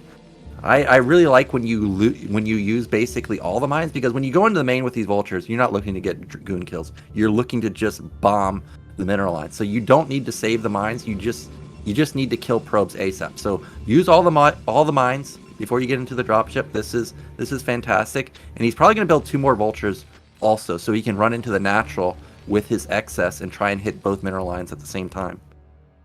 Yeah, I think one thing he has to be aware of, though, he has to make sure that he does, like you said, get those probe kills and damage, because there's like a timing where Terran doesn't have like siege mode and tanks, because you go to the mines. So if you don't get something done to keep them in the base, which he probably should be able to, because the observer came to help clear mines, but Protoss can pressure the front with some of these Dragoons. Yeah, like right now. Yeah, like, there's nothing there. That's what there's nothing going on. Ooh, yeah. Good catch. Now Protoss sees that it's mines and speed, and actually the only times you're getting mines and speed together this early is if you're going for drops. So Bonyth may already be keen to what's going on, and he's already got a gateway set up at his natural. He's locked in there, but the dropship avoided the observer. So we've got an interesting dynamic where Vultures are into the main, but Goons are on top of a bunker with no tanks. Yeah, this is going to get a little crazy here. We see he's trying to put a pylon wall down so the Vultures cannot get right directly to the probes. Pretty good job there. Only, what, 1 probe so far? Oh, no. Oh, my gosh. Oh, no. This is one. Oh, my gosh. No, the bunker's down. And this is one of those games where or one of the scenarios that can happen when you play this style. You just have absolutely nothing other than the vultures, and you're in big time trouble. So what Bonnet should do here is the damage is done. Just sit here, be annoying, take a Nexus, and go carriers if you want. Oh man, losing that bunker, yeah, that is just tragic, man. I thought we might see There Bonnet. it is. Oh, there it is. He knows, like he knows. I mean, this is what you should do. Oh my gosh, the observer saw no. the tank on siege, so he moves in, picks off 1 or 2 goons, picks off one of the tanks. He could probably kill that tank, but that may be a little bit too ambitious. However, that goon's in the sweet spot, not taking any damage. This game might already be over, Razz. Oh my goodness, I think it might be. We're gonna take a ton of damage. We're losing mining time. The SCVs are gonna start going down. They're gonna get 2-shot by these Dragoons. Oh my goodness. Good drill there. But the damage is done here now. The damage is done. We've lost all this mining time. We're losing SCVs. We lost 2 tanks. That's tough. Yeah, this... I don't want to say it's impossible, but when you're at this level of play, it's damn near impossible because Terra's almost getting doubled in supply, 42 to 70. Protoss already has a Stargate. Terran has 1 factory. Just now the 2nd factory is completing. Meanwhile, Protoss is taking a 3rd base, has 4 gates, so any potential timing is just going to be instantly killed. However, this is going to be Corsairs again, at least for now, because there's no way Fleet Beacon is already done. We've got another drop coming into the main. Well, the Corsairs actually going to kill the Sarah G can hit ship. that drop ship. I was going to say, he'll be able to take that out. Oh, there's the Marine. That's the one with the medal. Look at him get in there all by himself, lonesome. He doesn't need support. Get a kill. He's Get a back. kill. Oh, he's no. in the sweet spot. Oh no. Look at that. They need 2 goons and a probe to take him down. That's how strong that Marine was. Very lucky that Bonnet had that defense set up. They're like, not this Marine. We know this one. We saw him. Yeah, we got to take him serious. Well, at least we are going to have D-Web here. Yeah, but he at least confirms that the Stargate is done. So he's going to go into a timing play. But he is just at such a deficit. At least he does have 6 factories already done. But he's going to be all in with this. He's going to be cutting like crazy. No more SCVs, just pure units. And try and catch Bonnet mid-transition. Maybe Bonnet has 2 carriers. But definitely don't want to hit any later than 4. Yeah, I don't even know if we're going to see these carriers right away. I think we're just going to have the D-Web and he's going to push out and it's going to be an issue. I think Bonnet knows that he can crush this timing just with D-Web alone. So... Terror might get out there. He certainly can. I've seen players like Best experiment with D-Web, and sometimes it's successful, sometimes it's a bit troll, looks really bad. So he does have potential to just simply overwhelm with Goon Sarah. That is a thing, but he is up 40 supply. It's really the onus is on Terror to make something happen. Bonnet could care less. He can just sit here and build those carriers, build his eco up. Yeah, and it's going to be a tough push across the map, especially that high ground. Bonnet is probably going to keep his units there, wait for things to move out, and then just engage this army. And I like that we have the vultures on the map, Nyoken, but if you lose all these vultures and don't get anything done here, like your push gets delayed more and more and more. Yeah, these vultures can't be for harassing. They can only be for laying mines and then getting the hell out of here. Because if you're going to go for a timing, well, you actually need units to go for a timing. So you can't lose anything here. Just try and be annoying, try and create chaos, and maybe force Bonnet to make a misstep. But here he comes. He's moving out with 5 tanks, a decent amount of vultures. He actually has a lot of firepower because there's, 3 Sayers or so. That's 6 supply that's dead. We got 2 carriers being built. That's another 12 supply that's dead. So supplies are closer than it looks. It's really something like 90 versus 110. Yeah, and he's taking a good spot there. He'll be able to set up a good minefield, be able to set tanks up, get up the turrets, which he's going to need if he wants to hold this push against the carriers. The turrets are super effective against low numbers of carriers, even just to kill interceptors. So Terror is trying to make it happen and set up here. But here come the Sayers. Yeah, but he's got a good split of his tanks. Like, I don't expect the D-Web to really get many of the tanks caught. And Terra has done a good job to recognize, like, okay, this guy's going carriers, but he doesn't have carriers yet, so he's focused a lot on vultures and tanks, and just now probably building up his Goliath count. So for now, even though there's no anti-air, or very minimal anti-air, he can actually go for this push. Yeah, I think Bonnet is just okay, like you said, with sitting for a little bit and getting all those gateways online. We just saw he had a massive gateway explosion. He went up to about 10 gateways, so he is just going to be pumping out units. His Citadel finished a little bit time ago. Or is he just going to engage as they siege here? Here goes Bonnet. Slow Zells, 1 carrier. First D-Web down, covering 2 tanks. That one's covering 3. Oh my god, D-Web. It's when you can get hits or, placement like that where you cover the entire tank line. It's a pretty damn good spell, and that was not a close battle. And that means that Bonyth should be able to take this game in just a second. It's pure Goliath versus Zealot Goon Carrier. Anybody that's ever played TVP knows that's never a winning composition for Terran, and it's just a matter of time now. Yeah, with the gateway explosion up and the damage done early, Bonnet should be feeling really good about his position. We have 2 carriers out. Shortly we'll have 4. And he could just sit here with his ground army and start harassing the natural with these carriers as well. So definitely a difficult spot here for TerrOr. Yeah, and he's just down too far. He's down 60 supply. He just really needs to start thinking about what he wants to do in game 2. He also, you can just now see, he just now has gotten Comsat. So he doesn't even know, like, did this guy put down, 4 Stargates and he's just going pure carrier? Or is he actually going ground plus carrier? We know that Bonus is actually going 10 gate.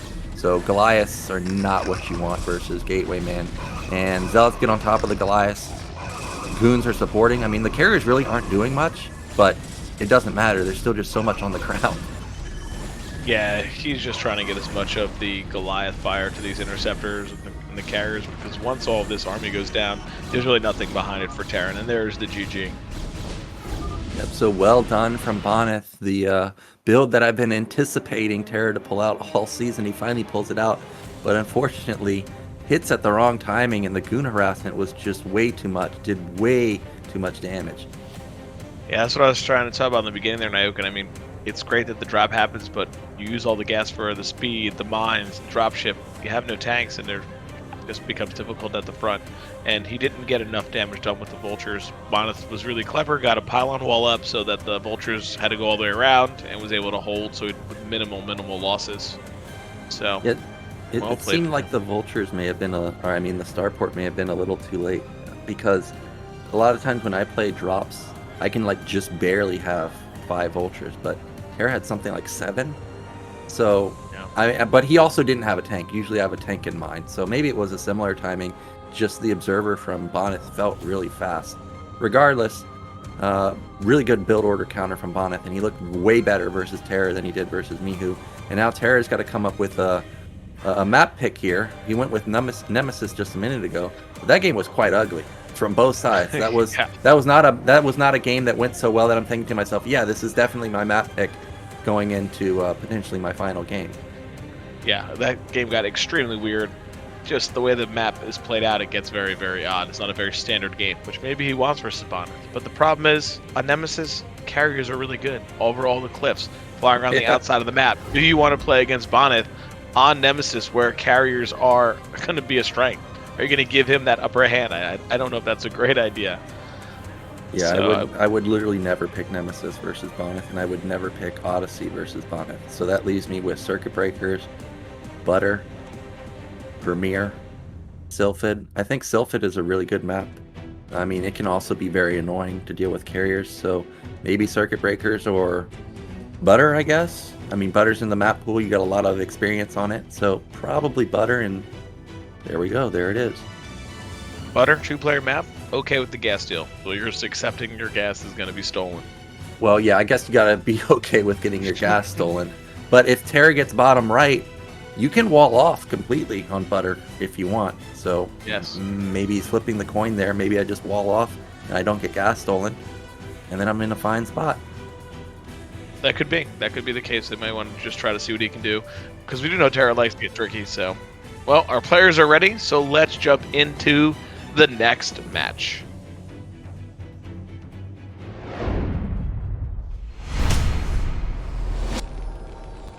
So in the top right, El Champion, it is TerrOr. And in the bottom right, needs no introduction, but it's Bonyth. All right, he Yeah. didn't get bottom right here, Nyoken. He didn't get no. bottom right.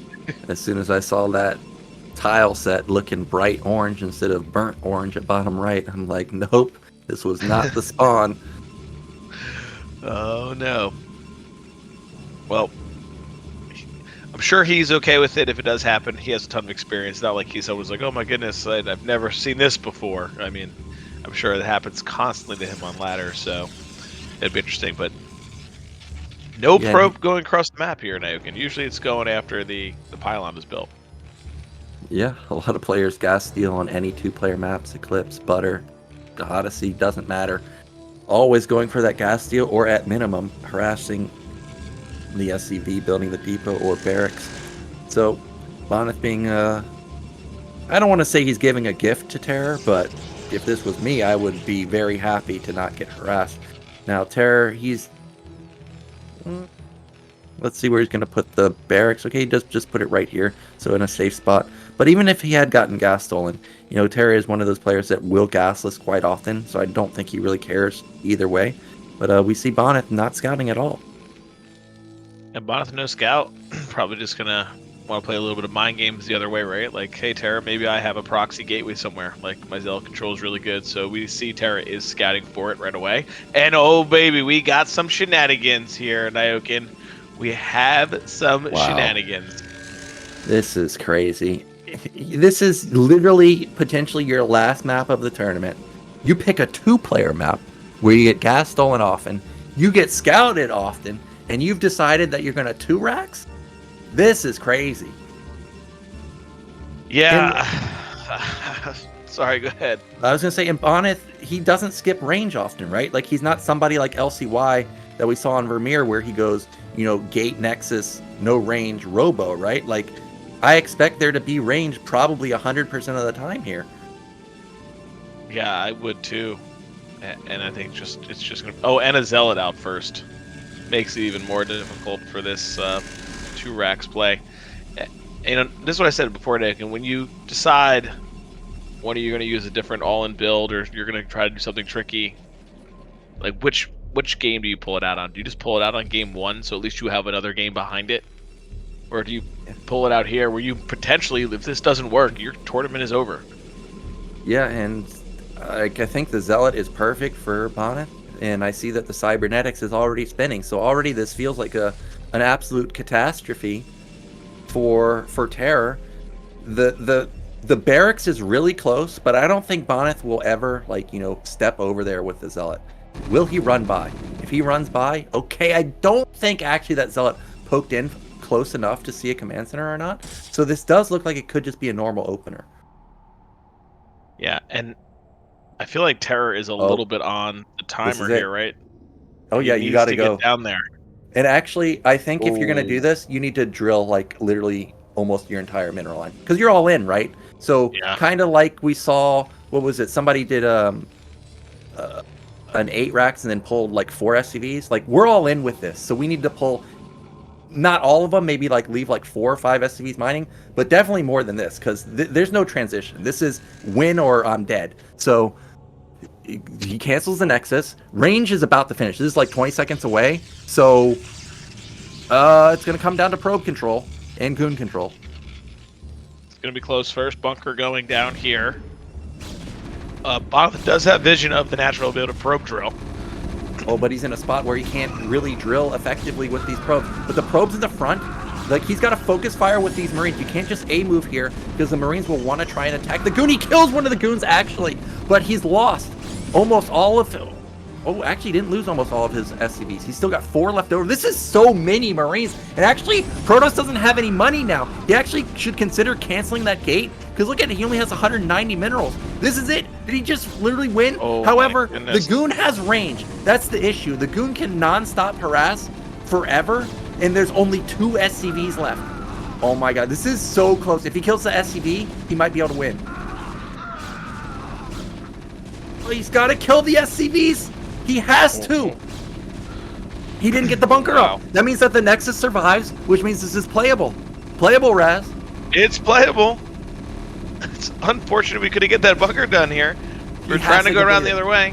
Oh my God, what is it? What is he doing? SCV needs to he needs to just unload all the Marines, try and get that bunker up. Ace, oh my God, now it's 3 goons. He can't repair the bunker forever. He can't repair it forever. Oh my goodness, I think Bonnet has done it here. How do you hold back at home? Like we're taking our gas, we're trying to transition out. We did kill a ton of probes, and we do have a lot of SCVs, but we have no factory. How do we stop all of these goons from just walking across the map? Repairing a bunker is the only hope.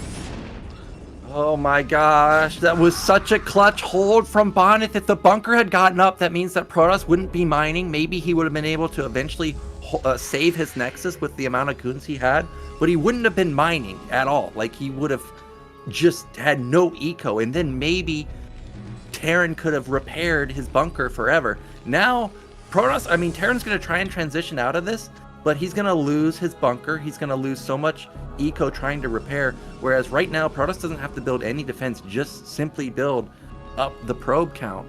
It's surprisingly even supply, but Terran can't defend these goons. Like, that's just not happening. I was gonna say, he's gonna run out of money repairing the bunker alone. Like, we're pulling 4 SCVs on a low economy to repair a bunker when we have no money to repair. So we'll see how long this can go. We are sneaking a Marine or 2 into the base of Bonyth, so we'll see if we can get here a Marine. But Bonyth does have another Dragoon already out, and he's going to put down another Nexus, so his economy will be able to start bumping really quickly. And how does TerrOr get out until he gets siege mode? Yeah, it's going to be a while until he can get that tank out. Add-on's like 20 seconds, tank is 32 seconds, so it's going to be upwards of 50 seconds that these SCVs have to repair. And that may not even push the goons back. They may see the tank and try and just jump on it. So TerrOr's got to be very careful here, and meanwhile, Bonyth, he's got enough money, he's going to take his Nexus.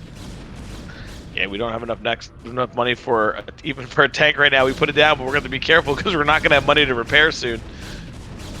We are. Oh, we have another wild game here. Another wild one.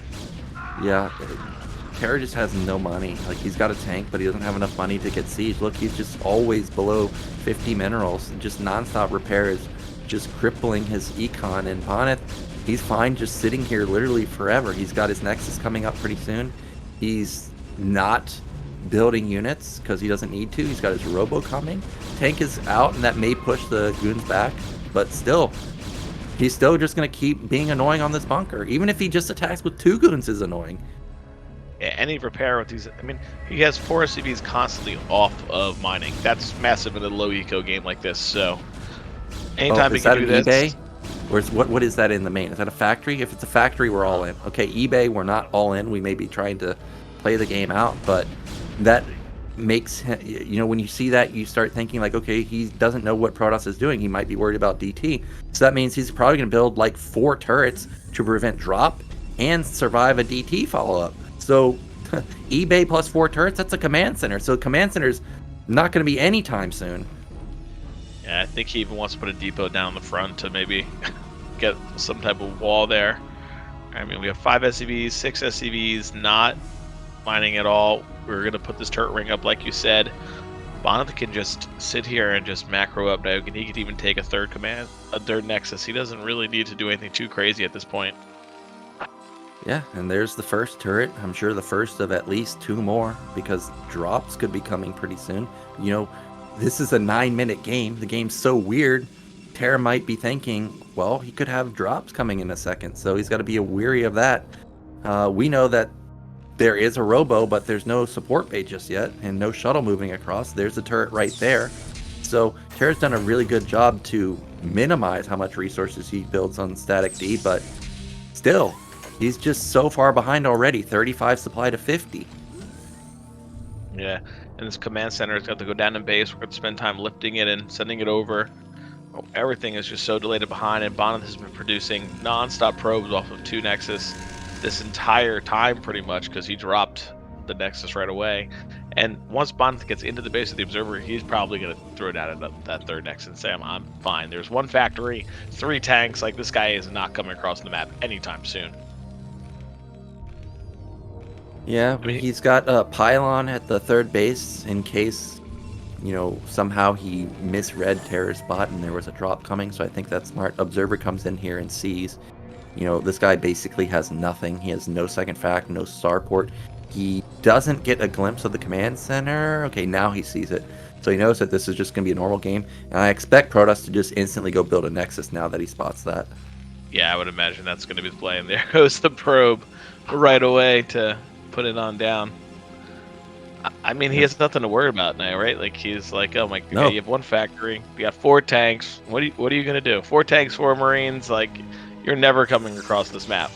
Yeah, it's an impossible scenario for TerrOr. I think actually TerrOr's best hope here is to try and 4-fact, because 4-fact, it's not that expensive, but you can still have a surprising amount of units if you build tanks nonstop, even if it's just out of one factory. And maybe you again catch Bonyth building Stargates or building Corsairs, and maybe that way he can get back into the game. But Bonyth just not even giving up any territory. He picks off one of the tanks, picks off 2 of the tanks, maybe. Oh, I got one. Painful. Every trade at this point here is just positive for Bonnet. Anytime you can take out a tank, even for 2 units, it's just a good trade. Like, he's taxing more income. He knows that he's slowing down the whatever push that may come eventually, and he just keeps doing this. And we have a Reaver out, 3rd Nexus going down, so he is just starting to move in the right direction here. Yeah, if TerrOr's not going to do a 4-fact timing, which I don't really think would work anyways, but I think it's his best shot, his only other option is to camp the game out and try and get upgrades and split map. But you're facing somebody that plays carriers every game, which is the ultimate unit in PvT. So I don't know exactly what TerrOr should go for. Right now, he's really in a rough spot. I see he has an armory, so he is going for upgrades, but the shuttle's coming in. There's not a lot of defense. There's a Reaver and 2 Zealots in there, and I'm sure that tank's not long for this world. No, he is not. Getting what shots he can off before Drew takes him out, and able to target down that turret. Yep. Turret's dead, and that means he's going to have free reign over the middle. No. And he gets a tank and 4 Marines? How'd that happen? Oh, no, Nyoken. Oh, we could just see a GG, because it was already game ending, simply saving the base. Now that he's lost another tank and losing SCVs, losing a turret, and the Reaver's still alive, he could pick off another tank. He's using that. And he gets oh, SCVs. no, He not gets that all big the club. SCVs. No. Oh, my goodness. Oh, my goodness. Poor TerrOr. And look at the supply difference now here, Nyoken. 103 to 40. And we see theirs coming out as well. That's not where you want to be as a Terran player. I mean, I know Terran's got siege mode in Mines, and it's really strong and really effective, but I don't know if you can overcome a 45 to 105 deficit. He's going to continue to play it out. I don't blame him, because this is his last game of the tournament. But this is hopeless. I mean, last game was rough, but this game's even rougher. Yeah, I mean, I just don't see what his scenario is for a win condition at this point, unless Bonnet threw his entire army away and he lost like no units. I mean, Bonnet is just taking such a commanding lead here. Yeah, this is just a massive lead, and I like how Bonyth is getting Citadel, getting more gates, getting another Stargate. He's not, risking it on just carriers, which even though they are, the most insane unit, you've got to have support for them. And I actually like this starport, but I would like it more if he puts down like 2 more starports and tries to catch them with Cloaked Wraith. I realize he won't have any ground army, but how else are you going to kill the carriers? I don't see any other way you're actually going to kill the carriers. And I think that is what he's doing. I think that is the second starport he just put down. We see another.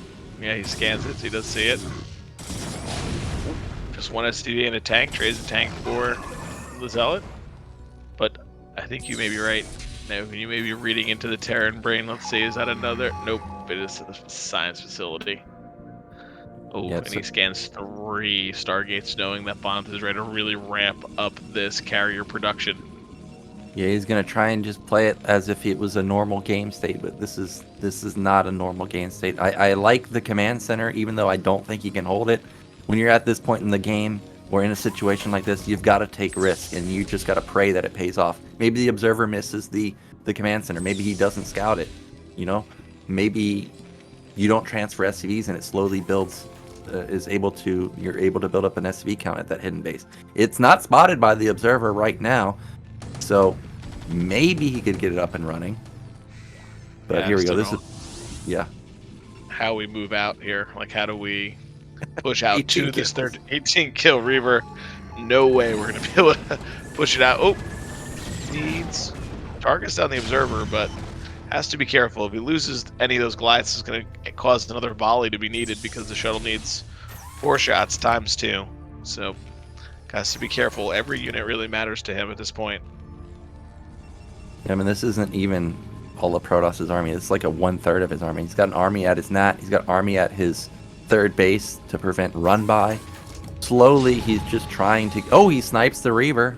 Which is a That's start, big. but we're still down 75 supply, and we only have 75 supply.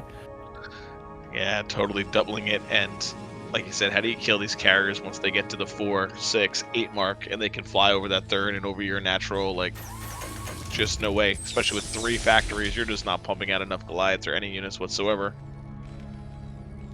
Well, here we go. Command center moving into position. He does have a sizable army. He could potentially be able to hold this, maybe, if he could have like a good SimCity, you know, a depot wall. But the issue is not the ground. The issue is that right there, those carriers. There's 2 of them, soon to be 5, which will soon to be 8. Yeah, then that just gets out of hand. And I did see his core was spinning, so he is getting those air upgrades as well. And you know how effective that is against those Goliaths. If he can get that armor up, it'll deal such a reduction for those interceptors. The Goliaths will be able to target them down, or the carriers. Yeah, and he has the D-Web, and this platform doesn't have much area, so if he, you know, uses 3 or 5 D-Webs, it could potentially just catch. There may be actually no terrain for a Goliath to actually shoot on from that platform, which means that the Goliaths, or the carriers, can just kill the command center for free, essentially. We've got Bonyth taking a 5th base at mid-left. He's doing everything he should be doing, playing it extremely cautious in his huge advantageous situation. And meanwhile, finally getting some vultures out on the map, but not getting really anything done with them. Yeah, and he even built a couple extra observers there tonight, so he is aware of possible Wraith play, right? He doesn't want to misstep at all. He knows that this game can easily be secured as long as he just gets his carriers across the map with his units. And here he goes, gonna catch some goons. That's a nice pick off right there. Needs about 5 more of those situations, though. He definitely does at this point, but he's playing. He knows this is his tournament life, so he is not surrendering yet. Yep, +2 kicked in. Big power spike for Terran. Surprisingly, he actually got there. And I didn't see a second armory, so probably going into +3 immediately.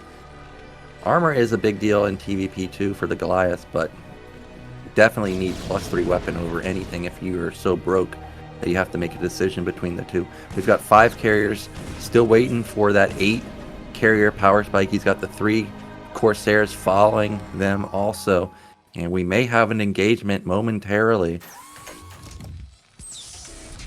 Yeah, I think we're just going to get those carriers up. We're going to be able to de-web some Goliaths, pick off tanks, and run this over. Bonnet's feeling really strong. I actually think this is the best angle that TerrOr could ever hope for, because if it was an angle at mid-right, like I said, where D-Web just covers the entire platform, you'd be in big trouble.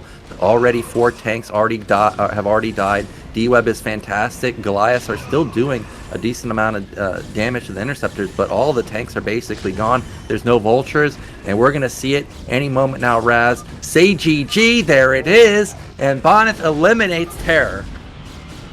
Say GG. On my hair. There it is. Going crazy, man. Yeah, man. I can see why you'd be flustered seeing a Terran player in that state. I know it's tough. It's just tough to watch that go down. But TerrOr is eliminated, and Bonneth will move on to the round of 8. I mean, very, very well played. TerrOr tried to pull something out of his bag of builds, but did not work versus Bonneth. He was so close to getting that other bunker down that was next to the Nexus.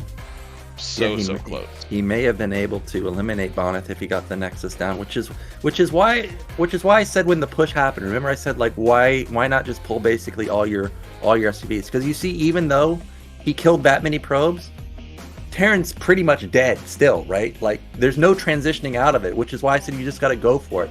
It was kind of, I don't think he needed to pull like 8 more probes or SCVs, I mean, but maybe like 2 or 3, and then he could have gotten the bunker down, and then maybe we could have had a scenario where the command center's lifted, and maybe at worst we have a draw. Take right? it over his base, yeah, bringing it down. Yeah, so a bit unfortunate. I mean, TerrOr almost did it, but congratulations to Bonyth. He had a good play versus TerrOr, and he's looking very strong moving into the round of 8. Yeah, his PvT just very, very strong.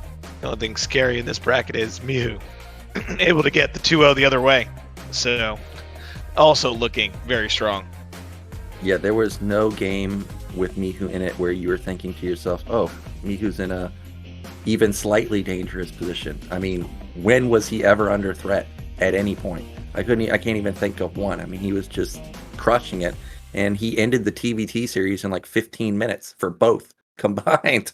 So That's any wild. Terrans out there, if there are any, now that Terran is eliminated, I think all that's left is what, Ultra?